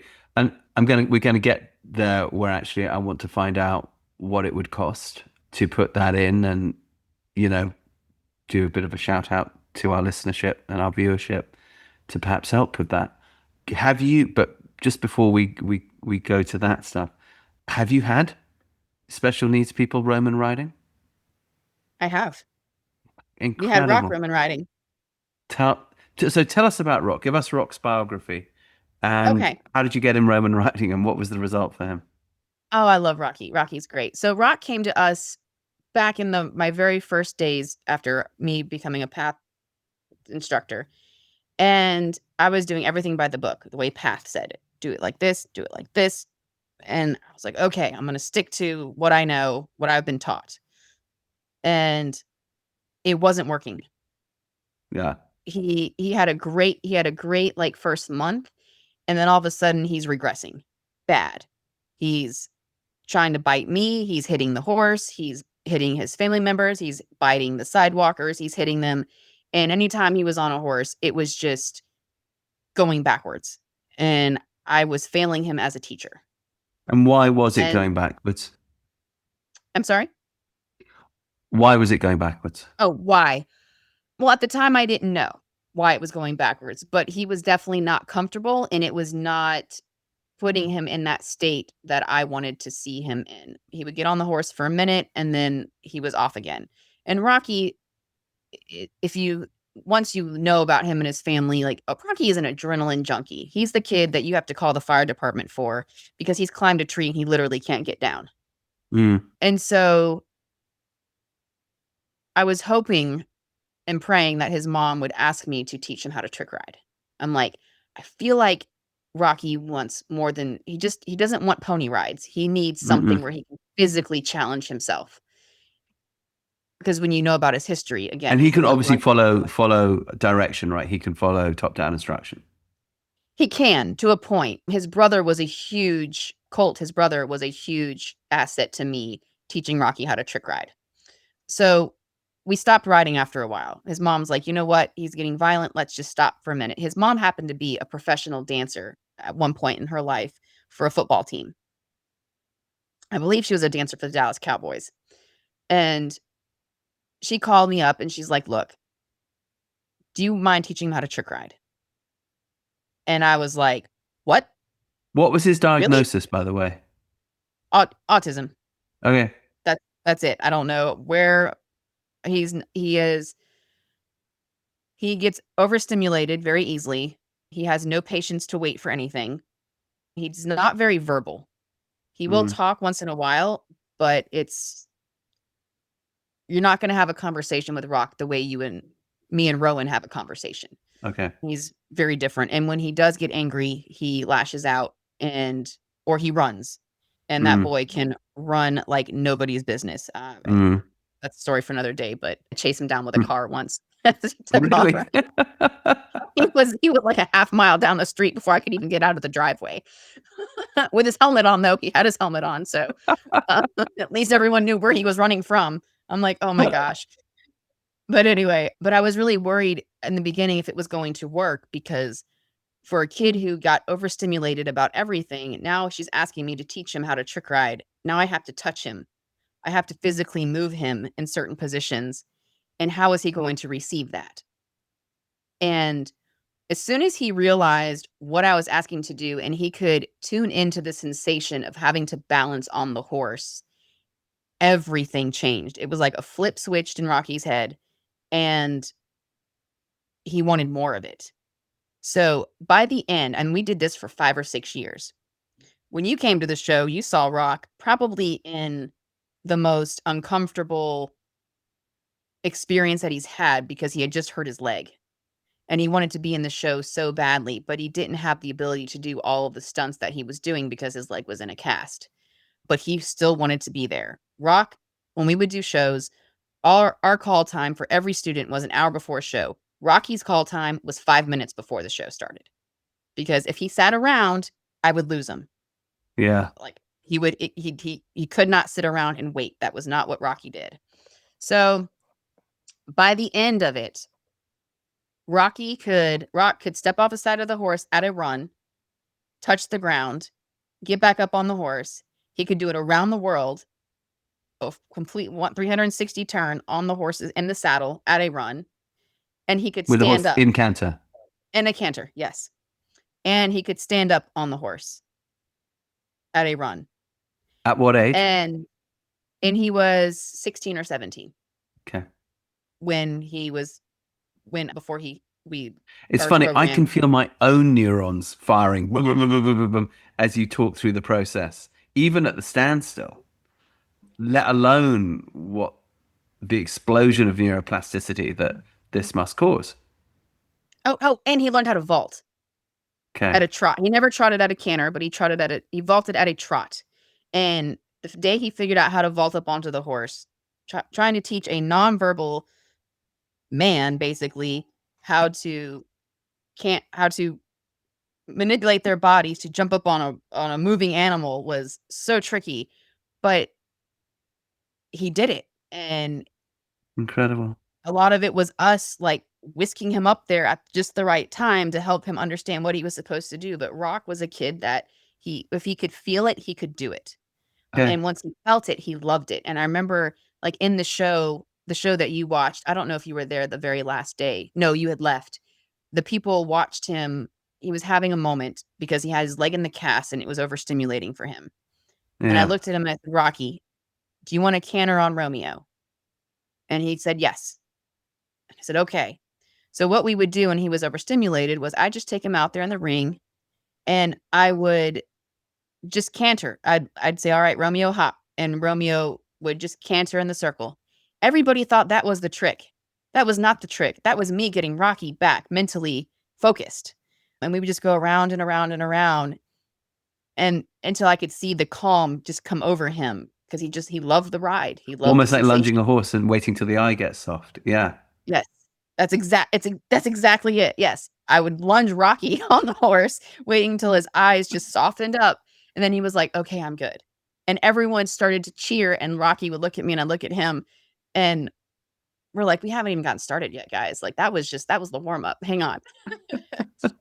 And so, but for a boy who couldn't be touched to a boy who now wanted to perform in front of lights and sound and all this other stimulating environmental stressors, he freaking thrived in it. Mm. And the reason why I always talk about him is because I knew if I could get a breakthrough with Rock, then I could get a breakthrough with so many others because he was so hard to get a breakthrough with. And it was just, again, learning more about him. Who was he? He loved adrenaline.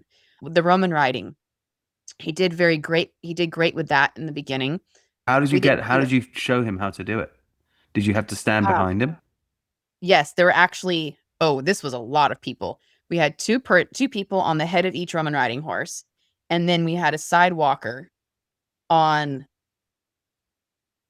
the left side of the horse, on the left horse, a side walker on the right side of the horse, or the right.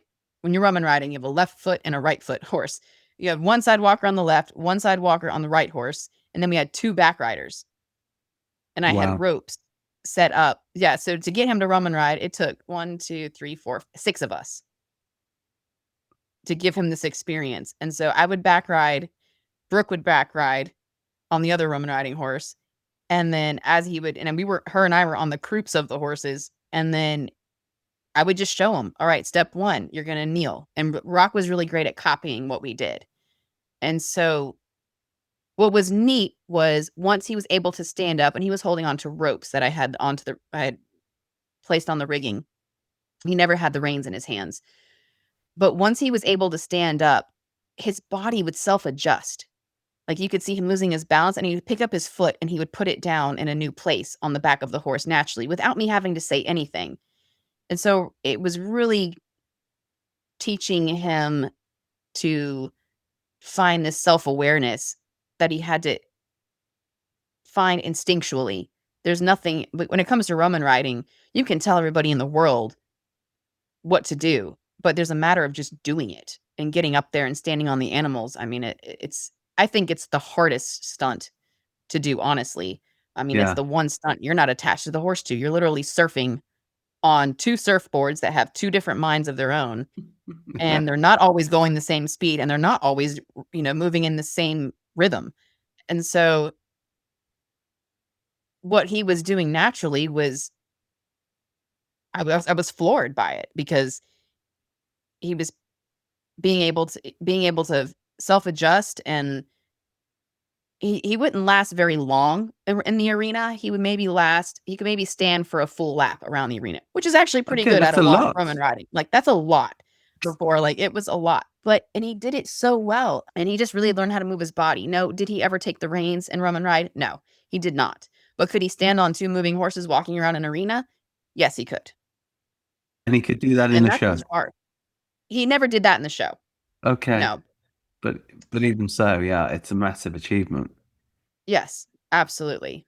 The show was harder for Roman riding because we were in such a smaller area Yeah. of our performances, and that for him to Roman ride, we really needed to be, like, on our track at home where we had Yeah. a lot of straight lines so he could really find I his could see balance. that. But it's just the fact that you do it at all. Where is Rocky now? What's he doing? I have not seen Rock in probably for 3 years, probably since COVID. He's gone through quite a bit. I know with him, he's had some issues again where he's outgrown his mom. Now he's like 6'2" or whatever, and he's strong as an Yes. ox. And so there were some behavioral issues that they were working on with him. And the horse that he was Romeo has since retired. Romeo's Yeah. 23 now. So I remember Romeo. yeah, he's still Yeah. around. And so when Romeo kind of started fizzling out and Rocky started getting bigger, I knew that I was going to have to find another horse. Yeah. And because Romeo could only do so much. And at that time, I mean, he was 19. Romeo was 19 at the time, 18 or 19. And so it was just becoming a little bit much for Romeo to be able, and everything kind of changed during COVID for us and the Equestrian Chaos show that we were once doing. Yeah. And so now that we have a new herd of horses, I haven't really seen Rock, but I would like to bring him back out and start doing some more stuff with him once the new horses are a little more Is he trained living and at home? acclimated. Is he in an assisted living situation? He's at home right now. He did go to a hospital for a while. He was becoming violent again, and unfortunately, there was no choice but to send him to a hospital Yeah. because he was becoming dangerous. And it's not confidential. This is all stuff his mother has posted online. And I believe now what they are doing with him, and that's been very helpful. I don't know how much you know about ketamine infusions, I do, yes. but he is actually going through ketamine treatments. He goes once a How month, interesting. have an infusion, and it Is has that been, in the state of Alabama? yes, And they've legalized that there. That's so interesting to me because it's yes, such a conservative state. yeah. There's a place called Holistic Health in Theodore, Alabama, and they do ketamine infusions, and they've been doing it with Okay. Rock, and it has been a game changer for him, according to his mom. Okay. So we talked about a month ago about the infusions actually, and she's like, he still has problems, but they're nothing like they were, and he's living at home. Okay. But I mean, that is I often do wonder with a lot of my students what's going to happen as they Well, it age would be out. very interesting to bring him back. As you may know, I don't know if you know that, since we've been in contact, we have a new program called Takhin, Equine Integration. And Takhin is a Mongolian word. It's for the wild horse. It means honored one or revered one. And I've always rather liked the fact that the Mongolians sort of honor the essential wild nature of the horse. And so I wanted to nick that for, a I like program that. title. But what it is, we, as you know, incorporate all the dressage. And we started running out of time because we had so many clients to train and condition the horses. And I went through a lot of stress. And then I had like a duh moment. I'm like, it's the clients who are the trainers. They should be the trainers. They're so good with the horses. The horses love them. They can absolutely lunge horses, work in hand with horses, long rein horses. And out of that, a program called Takhin has arisen, which quickly took off also with veterans and first responders. And because, we could say, hey, this horse was broken in service, because donation horses often are. Would you help me put this horse back together, please, so it can serve this autistic person over there? And the horse gets what it needs. The adult autist or the veteran or the person with trauma or whatever kind gets what they need without ever having to talk, because it's just they are repairing this horse, which is, of course, a metaphor for themselves, and learning to be like really good horse trainers. And then, of course, the barn owner is, i.e. me, is getting what they need, because that takes all the stress away, because suddenly the thing that I was battling for time to do is now incorporated into it is a program. And I wonder if something like that might be good for him. So that might be the next stage for us to talk about, to bring that program perhaps to Equestrian Chaos, because that was going to be my next question, actually. As you describe what you have to do, including sitting on the croup and that sort of thing. I know, again, you'll have a bunch of listeners going, you can't sit on the croup of a horse, sir. Well, you can, of course, if you strengthen the croup massively, Right. and train Yes. the horse that way, but set the horse up for success. So talk to us about how you condition and train and strengthen the horses. What's the process? We always start in the round pen first. Always. We do a lot of working in checks with the horse. We try to get the horse balanced, moving freely as much as we can Moving in without weight checks on their means back. like side reins. Side reins, yes. Yeah. Yeah, to Side strengthen. reins, yes. All strengthening and balance first. I've Yeah. learned very quickly that it's very easy to throw a horse's back out if they are not Yes. ready for trick riding. So Yes. we prepare them in the ring equally on both sides first. Then once we get a little bit of flexibility, then we start working on cardio. And we do a lot of Marley's big into polo cross, and she's one of my main cardio trainers, I guess, out here, but she can put some cardio on a horse like nobody's business. And Okay. she controls their stats. She'll monitor their heartbeat, their respiratory rate, and we want to get them to a certain point in their cardio so we can kind of push further into the flexibility work. And Mm. then when it comes to and all this happens, I mean, it sounds like it's fast, but it's not. All this can happen. It depends on the horse, but anywhere from a month to 3 months, depending on where the Mm. horse is and how much they re But once they're in the program, what's your conditioning, strengthening sort of day to day? Yeah. so basically once they're in the program, they're still working on a lunge line between 1 to 2 days a week. Okay. Just if they're not working, then we don't ever bring Yeah, them into side the field reins the first on, day. just working that back muscle, working the top Yep, just line. working the back muscles. And then we take them out when we start with tricks. Everything is done very slowly. It's much harder for a horse to balance the slower that they are, the weaker they are. Okay. And so we start with very little weight shifting on both sides of the animal first. We'll step Okay. off the side of the horse. We'll say, okay, we'll walk this straight line down the side of the arena. Then we'll get back to the saddle. And then we're going to do the same thing on the other side. We may do that for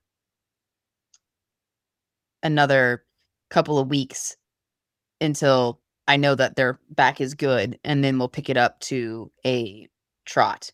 Again, doing it all in very small increments until it just becomes natural for the horse. We don't wanna ever soar them too fast because we want them to always like what their job is and what they Hmm. do. We do a lot of trail riding when we can. Everyone needs a vacation, and the horses need it too. If they're constantly working in the ring, they don't wanna go in the ring. So, No. we do a lot of liberty stuff with our horses as well. Okay. Just to keep it fun, keep them moving, and keep them engaged.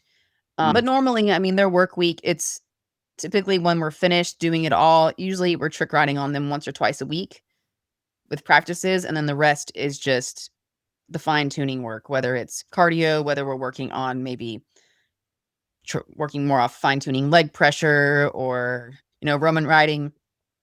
We kinda take that as a win because it kinda works both. We're working cardio like Roman riding's a lot of cardio for the horse. It's not so much, and for us, it's not really like trick riding. I mean, you're taking the weight off of you and you're putting yourself, you're distributing your weight on 2 horses instead of 1. And so, and we do a lot of ponying with our horses as well. If we know one needs cardio, but it maybe is too weak, then we pony the one horse while we're long trotting, while we're riding the other horse. And so we just kind of constantly change it up like that. Right, but with sort of solid lunging 2 to 3 times a week to keep that back muscle and the loin and the croup strong. Lots of cavalettis, constantly working on footwork, lunging over cavalettis. Sometimes we'll put a small jump in the arena or in the ring just so they can really fine tune their footing and get confident within themselves. And that's a lot of it for the most part. Well, it's a lot. But it's, as you know, many therapeutic riding places do not do this. And so horses may or may not be therefore really well in body and mind. And the question in my mind, if they're not, is how can they transmit well-being if they themselves don't have it to give?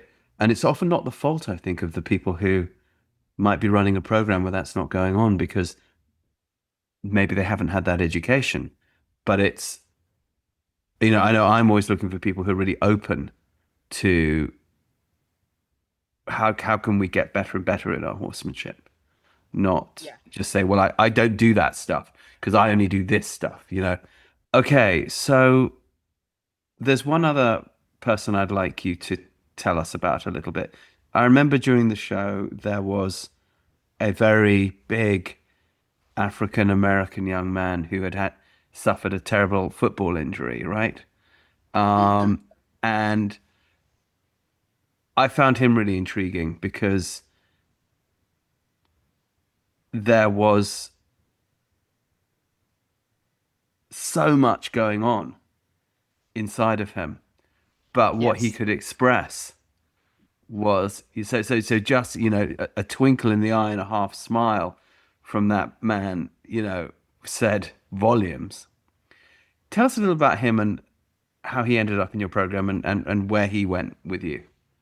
That was Tim. I met him at Camp Smile. He came to Camp Smile the year after he had his football accident. He was given an award. He was on his way to pro, and people were starting to look at him. Scouts were looking at him, and he was what's the word I'm looking for? The result of the helmet defects that were that were happening. So he got hit on the field, and his helmet, he had a defective helmet.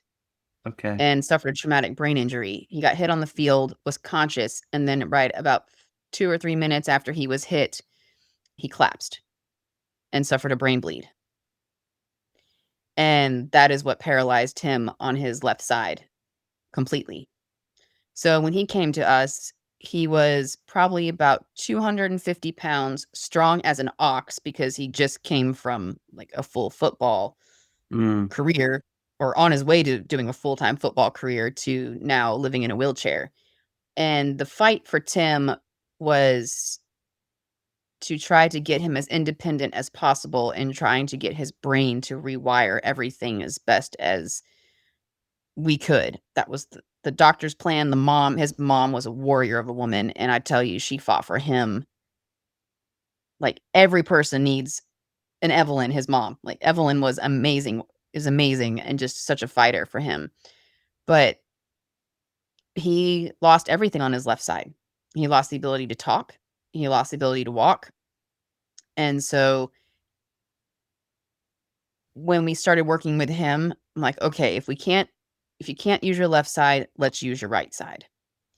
And coming from and also before Tim had his accident, he actually was a musician as well, and he cut his own record in a recording studio. So in our show, when he would perform his act, he wanted to perform it to his song, and he wanted people to hear his voice. So we always played that when he would take the stage, because we wanted people to know who Tim was, because he was still a rap singer, right? Yes, he was. And so in the beginning, it took 5 or 6 of us to successfully give Tim a horse experience.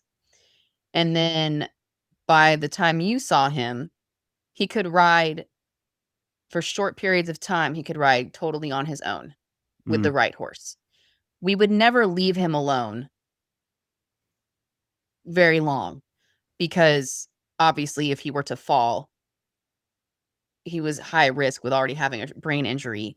We didn't want him to, we'd always keep things very controlled. And in the show, the horse knew exactly what he was supposed to do every single time. We practiced the same act over and over again. So it didn't throw the horse we didn't throw the horse any curveballs. Sebastian, the horse that he rode, knew his job like a saint. Sebastian knew when he goes into the ring, he's going to have to do this. And now Tim did all that with Sebastian, but we did it over and over and over again. Right. What Tim loved, his favorite thing was when the stunt guys would come out. Now I've trained, I dabble in movies. I can't say like I'm a professional movie stunt person, but I've been in a few. And so I would do stunt trainings for our friends in the movie world, and I would teach them how to fall off of horses. We had the best horses to do it. And so we would take our horses to our friend's place that had a big sand pit, and we would let them practice falls in a very controlled environment so nobody would get hurt. And Tim loved those days. He would line up in the line with the stuntman in his wheelchair, ready to be put on a horse and ready to be thrown off of the horse. I'm like, Tim, what are you doing, dude? I'm not going to throw you off of a horse. You have a traumatic brain injury. You know this, right? And he knew, like, he would laugh about it, but he would try to be sneaky. He always had a funny sense of humor about it and trying to sneak into the line. Like, I'm not going to see him for me to throw him up on a horse just to throw him off again. But he loved, I think, coming from football and coming from entertainment, he also loved the idea of the show. Yeah. And when I asked him if he wanted to be in it, he was the one that picked out that Viking outfit and put himself in for like a freaking warrior. And he never took no for an answer. And I think that's, he had so much heart. I say has, like he's not here. He's still here with us, but he has so much incredible heart that nothing was going to ever hold Tim back in his world. Yeah.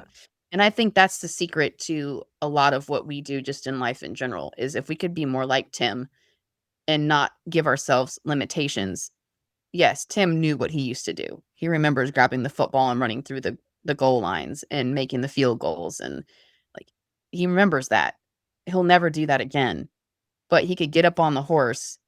We could get him on the horse and we could put a spear in his hand and teach him how to manipulate a spear that was so empowering to him. And he always wanted to try to take it to the next level. And he was like, I would push him. He wanted it to be pushed like an athlete. If there was no pain, there was no progress. And I remember, like, I would ask him, like, you good? You want to go again? And he would say more, whether I was stretching him at the time or trying to get his arm to move to a certain position where he could learn how to spin the staff properly or learn how to throw it. Sometimes he would catch it and it would turn around and knock him in the head because he didn't have, at the time, he didn't have enough muscle stability to catch it with the momentum. Eventually he did, but he was just the perfect example of not giving up on anything and wanting his independence. And so we tried to give that to him as much as we possibly could. And everything that he did in the show was done by him. He picked all of the moves that he showed off. He basically wrote his own act. And we wanted him to. I mean, he had a voice. Maybe not the same voice you and I have, but he still had one or still has one. So he wanted to ride to his music. He wanted to manipulate the spear, or I guess a bow staff, really, in a martial arts type fashion. He wanted to manipulate the staff. He would spin it around his head. He would tuck it underneath his shoulder. He would strike at certain things with the staff with one arm while he was on the horse, and then we would throw it back and forth to each other while I was on the ground and he was on the horse. Just little warrior moves that you would see a martial artist do. And that gave him so much purpose, and he thrived on it. And he never would have gotten that really anywhere else. No, I agree. You treat people with a brain injury in a certain way. I mean, you treat anybody with any injury in a certain way. I mean, I'm doing physical therapy right now, and it's walking into the doctor's office again. You're like, all right, here we go again. And I am of sound mind and body, and I can't imagine people who have to live in it every single day, 24/7. It's just, who spend their entire lives walking into an office where, okay, well, here's what we're going to do. Let's open the book up. Here's what the exercises you can do. This is all you can do. Let's not think outside the box. Mm. And it just becomes it feels very hopeless, I Yeah. think, for a lot of people. And we never wanted it to feel hopeless for Tim. And so we were always trying to find the next cool thing. Oh, one thing we did with him was, if he got bored with the spear, we would give him a shield. And I would start throwing things at him. Those little stress balls or whatever you'd find, the little Yeah. foam objects, I would find all sorts of random stuff. And I'd just start chucking it at him and making him deflect it. And Yeah. he freaking loved that game. And it wasn't like an easy game either. I wouldn't make it easy on him. Like, I would try to actually peg him if I could, because he didn't want me to take it easy. And if he could deflect it fast enough, I mean, he'd start laughing. And it was, again, another something so simple becoming so empowering by just putting a Yeah. shield in his hands, saying, all right, dodge this and don't let it hit your horse. I Yeah. mean, he was like, all right, done. But that was his story. And I remember his mom fighting for him so hard they wanted to get him a standing wheelchair so he wouldn't have pressure sores. That was the thing that they were worried about battling. Yeah. Do you know how much those things cost? Hundreds of thousands. About the cost of a Mercedes. Yeah. Yeah. Yeah. Yeah. I think with their credit that they got, whatever, I think they paid out $65,000 for this They got standing one. wheelchair. They finally got one, but it wasn't without. It is just incredible to me that in countries as prosperous as our own, I'm sitting here in Europe, you're sitting there in the USA, we are in the most prosperous nations in the world, that this is not subsidized by government is just, well, it's a poor show because we can afford it. Yeah. Yeah. I'm very, very glad to hear that he got one, though. It. And also used to to have to tell feel him, himself standing must be so empowering too, for big man, and to regain his, for anyone to stand obviously, but to regain his power to some degree. yeah, absolutely. I mean, to be able to walk into a grocery store and to be able to get the tomato soup off the top shelf instead of having to ask somebody, or to be able to look at somebody eye level and have a conversation with them. I mean, or be taller that's than that. huge. Yeah. We were there. His mom invited us the day he got it. They did a little party for him and they presented him with it. And we played some music, and I remember dancing with him for the first time. I was like, we can dance. Check it out. How cool is this? And the news came out and they did this whole thing about it. And it was just fantastic. And to see him just light up like a Christmas tree. But I mean, that wheelchair didn't cost $65,000 to make. No way. It didn't. No. And I'm like, why $65,000 that could better somebody's life?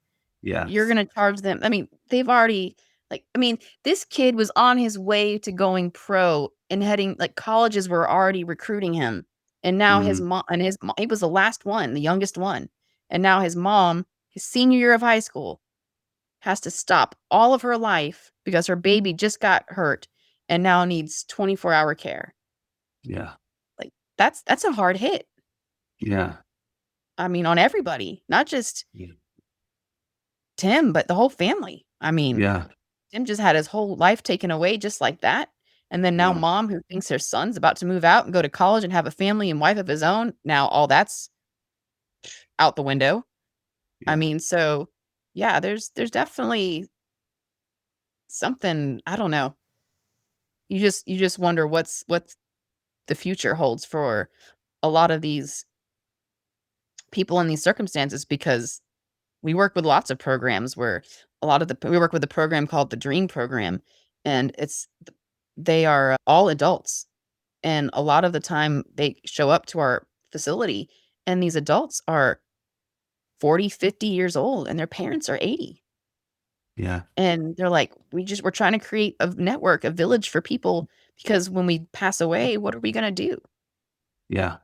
And, and there's just a lot of things that need to change. I don't have the answers to all of that, but we try our best to help bridge those gaps and be an oasis in a desert for those that I guess are kind of running dry. I don't know. But Tim, as far as Tim goes, I know he's doing great. I haven't seen him in a couple years, but we talked to his mom not too long ago. She remarried to a great guy and he's got a great support system now. And she's not having to do it all on her own. That was a Okay. big thing for her. Yeah. I mean, you Good. can only lift him for so long. I mean, he's still a full grown man.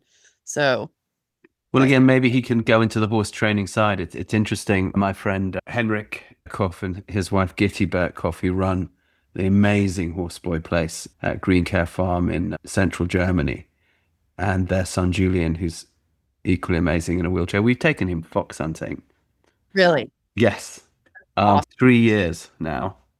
Okay. Spina bifida, big western side. And yes, of course, we're adapting it and working with the hunt to choreograph it, somewhat. But he's crossing country, and he's also he can train my horses in Piaf in his wheelchair. Wow.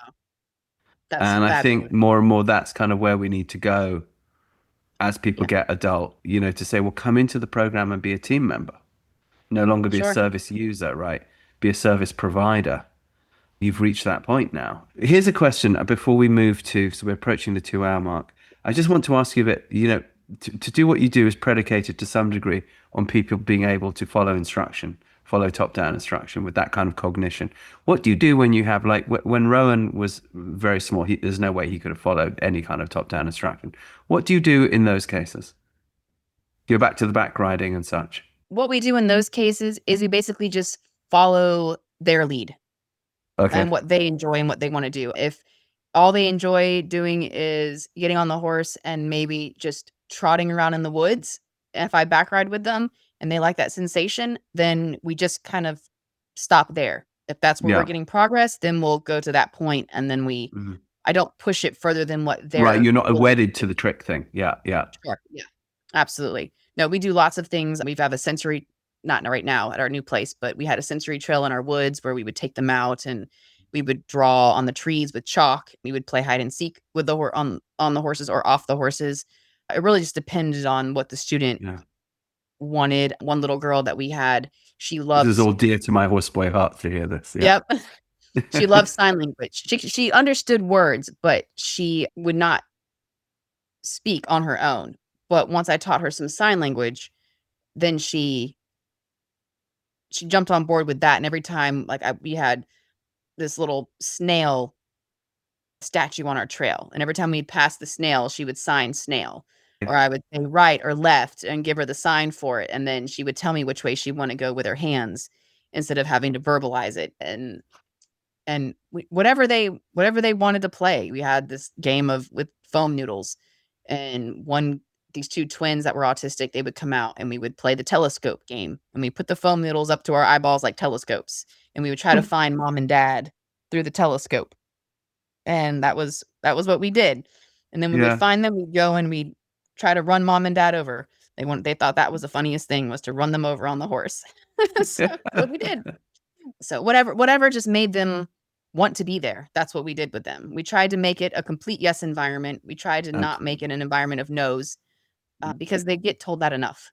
Absolutely. And yeah, I think for people who are listening, watchers too, one really has to take this seriously, this yes environment, because when you're dealing with someone with autism, so many people say the word autism or work with autism, don't even know what the word means. The word is the Greek word for the self, auto, like automatic, moves by itself, autoism, selfism. So locked within the self, the difficulty is the relationship with the exterior world. So there's not a massive desire like there is between you or I, who have more or less the neurotypical brain, we are compulsive communicators. That's our species. These are people within our species who don't feel necessarily that same compulsion. So if somebody like Rowan, my son, when he was very small, to speak or communicate directly was as difficult as it for me to learn Cantonese, or something. So if you then, while I'm trying to learn Cantonese, say, no, stop, well, I'm not going to be very motivated to keep going because it's a schlep. It's a massive effort.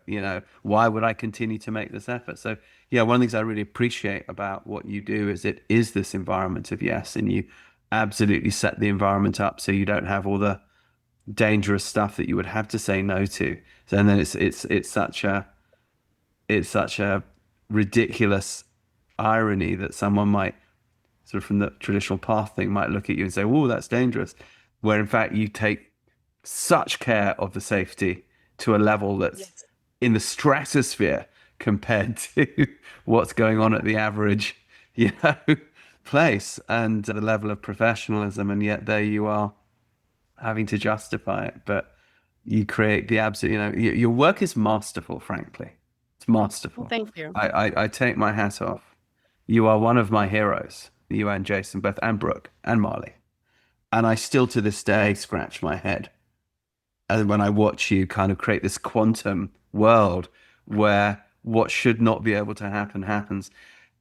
Horseboy, we obviously train people to do what we do. There's Horseboy method, there's movement method, there's Takhin. We have these different programs. To train people to do what you do is very difficult. Do you have the desire to sort of expand and train people in what you do and sort of create a methodology? Or are you content rather to be a sort of a flagship gold standard of showing what's possible? Because it takes, so much specific expertise to deliver what you deliver. And then in which case, where do you want it to go and how can we help? I would love to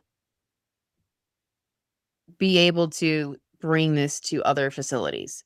I think there is such a need for it. And once you could have a handful of instructors that really understood how structured it was or how structured it is, they wouldn't see the chaos, but they would see even with chaos, the name Equestrian Chaos, there's an order to chaos. There's an order to the Indeed. cosmos. I mean, just because you don't understand it doesn't mean that it's not there, that it doesn't exist. Absolutely. And so even though it says Equestrian Chaos is the name and people go, oh my gosh, what is that? It's kind of a play on words because it really, yes, horses can be absolutely chaotic in a second, but there's not doing also the kinds of things that you do.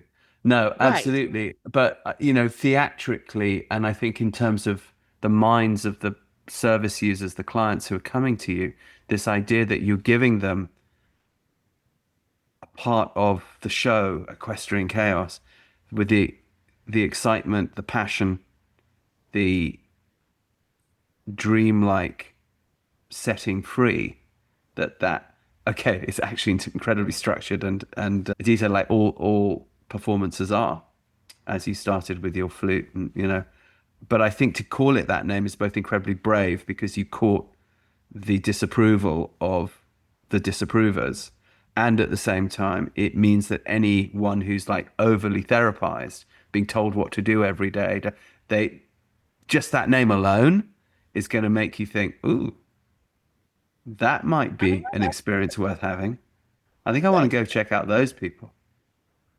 So do you feel it's transferable? Do you feel are you working on a methodology, for example, to train people? Could I get trained? Absolutely. 110%. And I think it has to start with the instructors first. I can teach this to kids all day long, but until the instructors believe that they can even do it, the buck stops right there. And it comes But you've with got to train them believing. how to produce the horse that can do it too, right? Sure. Yes, Yeah. absolutely. But you can start at a very basic level. I mean, you don't have to train the horse to be able to accept double vaults and a tail drag or under the belly or under the neck. I mean, you don't have to go into that deep Sure. of training with But their you need a ability horse or that you yours. can absolutely trust, even if you're doing it static or at a walk. Sure. Yes. Yeah. even if you had a barrel, I mean, you Yeah. could do it on a barrel and You could do it on a barrel. That is so yeah, true. Yeah, absolutely. yeah, I on a mean, vaulting and barrel. yeah, until you finesse it yourself. But yes, we actually have a program that we started to write years ago, and it's still sitting in my Google Drive folder that we had a Because you step-by-step got no thing, and time we to actually develop had it. Yeah. yeah, we had names for every type of mount, dismount that our students, we followed them, however they got on the horse, we put a name for it, and that's what we called it. And they actually helped us write the program without even knowing it. And I've kind of struggled on I did a couple lectures on this program a couple years ago, and when you say circus, it almost puts a halt on people that are older or older trainers that want to maybe learn it because they're like, "Circus trick riding, whoa, that's I can't do that." And Yeah. immediately there's an instant mental block, and I'm like, "No, that's not what I'm no, you don't have to be a circus performer to do what I'm trying to share with you guys, like, and you don't have to have Mm. a circus horse to do this. You just have to have an open mind. That is it, period." And so now I've toyed around with changing it to maybe let's calling it a performing arts therapeutic I was going to program. say, as soon as you say like circus arts or something, or as you say, performers, it changes. It changes the perception, doesn't it? Yeah. Correct. And I think a performing arts program would be more accepting than saying circus, even though Well, it's this is a fortuitous bit of timing because I'm currently in conversation with an amazing theatre group in London called Chicken Shed, who because it started in a chicken shed and it's now like really, this oh big wow. theater. Yeah, yeah. They were given like a shed which had been a chicken shed. So it had the feathers, on somebody's, farm. And that's where they began. And it's a special needs theater group. And they're at the point now where they actually run degree programs in the performing arts for special needs and through special needs through London, through universities. And I think it's Middlesex University. And they've kind of grown like this. And you remember we had talked ages ago and we still should be talking about but adapting the Horseboy for a show with Yeah. Equestrian Chaos, and we need to pick this up again. And we're doing the same thing with them. And because they're not riders, they're not, and a lot of the performers are also special needs.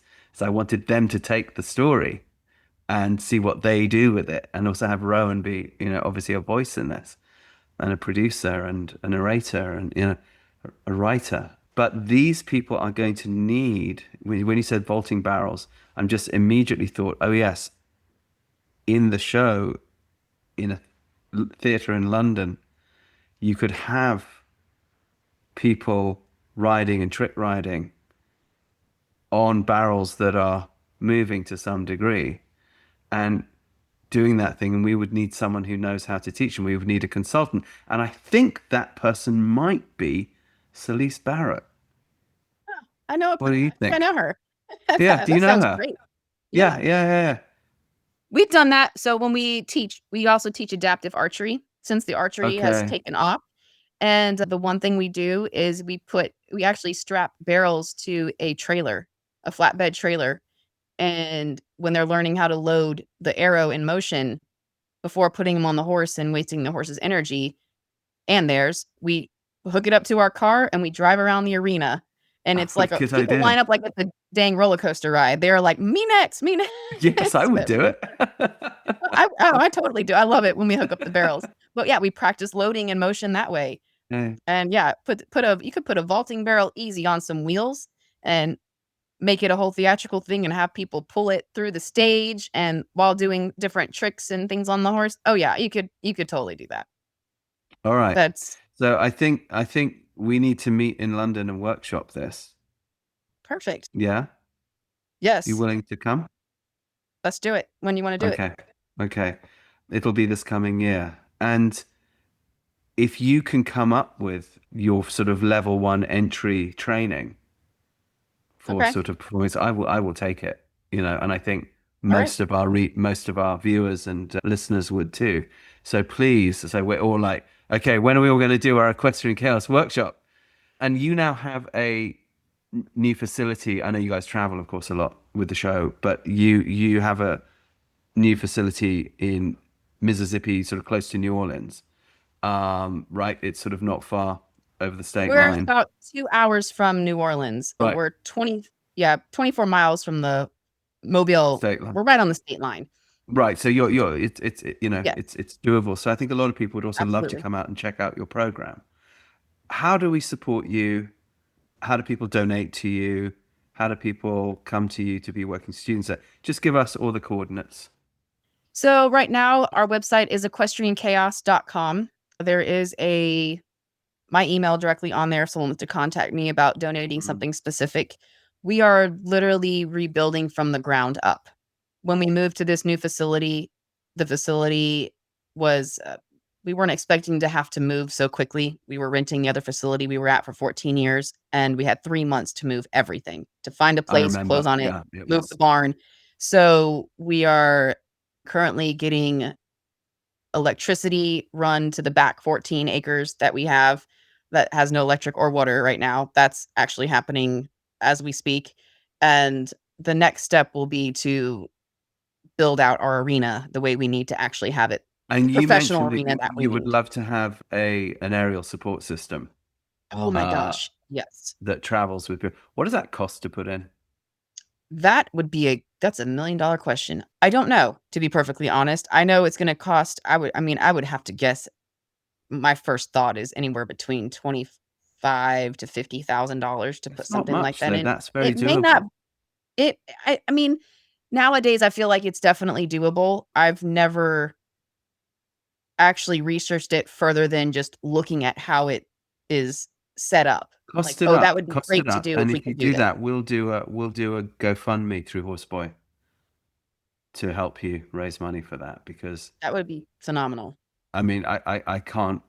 There's just no argument that that's gonna massively improve quality of life. And if you are also training people, I think in the circus arts and to be equine practitioners or therapeutic practitioners within this sphere, they're going to need to also go through a certain amount of training that these Yes. types of harnesses would be really useful for. So we would get behind that.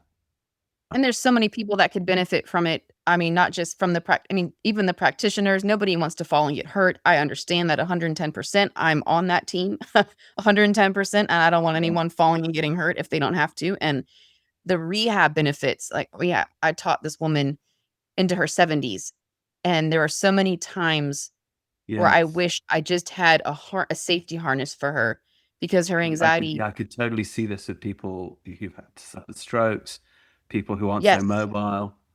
I mean, yes. gosh, And they yeah, could it's gain it endless. back without having any fear and without any Yeah, risk of falls. I mean, yeah, that would be, you change the whole game.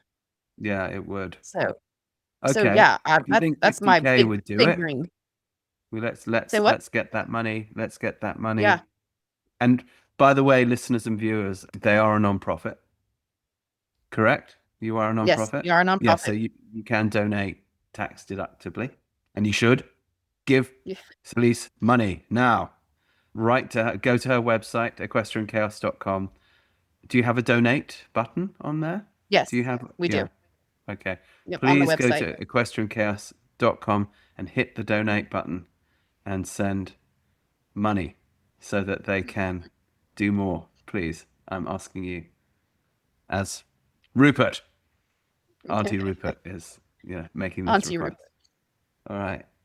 Listen, Celisse, this has been, as always, a delight. It's always a delight to talk to you and to Jason and to Brooke and to Marley. Let's talk further about these projects. And I'd like you to come back on the show, Okay. in a little while and tell us, how you're growing. Because I think we all kind of want more equestrian chaos in our lives. Yeah. Everyone needs equestrian chaos in their lives, Everyone whether needs it's my equestrian. chaos or their own, but they all need it. It's Indeed. good for them. I was building cross-country jumps today on the mountain behind our farm and going around them and enjoying my equestrian chaos. And whether it's happening at the level that Tim was doing it or at the kind of extreme level that Rocky was doing it, what occurred to me about what Tim and Rocky were doing in your stories is I know many, many, many able-bodied riders who've never done anything like that. that was really the inspiration behind the whole show when I wrote it. And it really wasn't, it was for them, but it wasn't for them. It was for the audience. Because Yeah. I got tired of hearing, oh, I can't do this, or I'm too old, or oh, there's no way I could ever do that. And all of a sudden you just hear immediate defeat out of people's mouths. Yeah. And we're human. Like, humans are amazing Yeah, we're the most creatures. adaptable species. We adapt, After the we rats, study, perhaps. we can imitate, I mean, Yeah. if you could put all of our abilities into one human, I mean, if you could believe that you could do, I mean, there's people that are blind that echolocate. Yeah. So we have the ability to be our own superheroes, It's so but you have true. to believe that it has to come from somewhere first, and it starts with believing. And so the whole idea behind Equestrian Chaos was to take our audience on this emotional roller coaster of all these different wow factors, from extreme stunts to extreme impossibilities becoming possibilities, like watching Yeah. people like Tim and Rock and Sarah in the show who, I mean, Sarah, she only wanted to be looked at as an equal. She's now, Yeah. and she wrote that poem, and she wrote Romeo in the show, and she was the one that actually she did really well with the mounted archery during COVID, but she's now a professor at a university. And the professor who writes grant, she helps me write grants. She's a brilliant brain. And I mean, I call her to read some of my grants, and she'll refine So them. And she really has become a team member. oh yeah, she's phenomenal.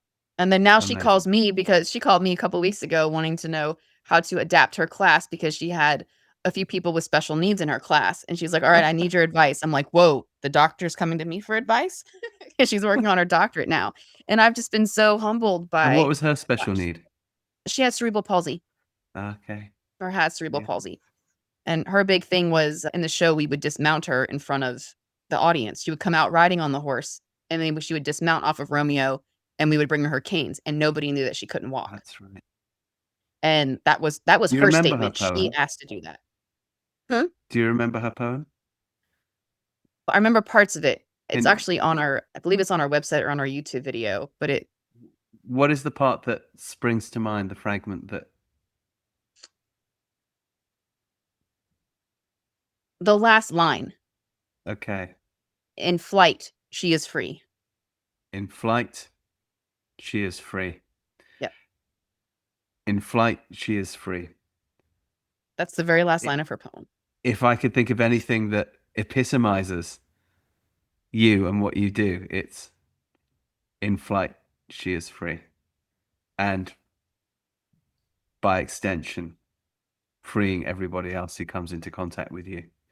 You know, I think that's the perfect note to end on. I agree. Celisse, it's been an honor. Thank you so much. Likewise. And let's keep talking.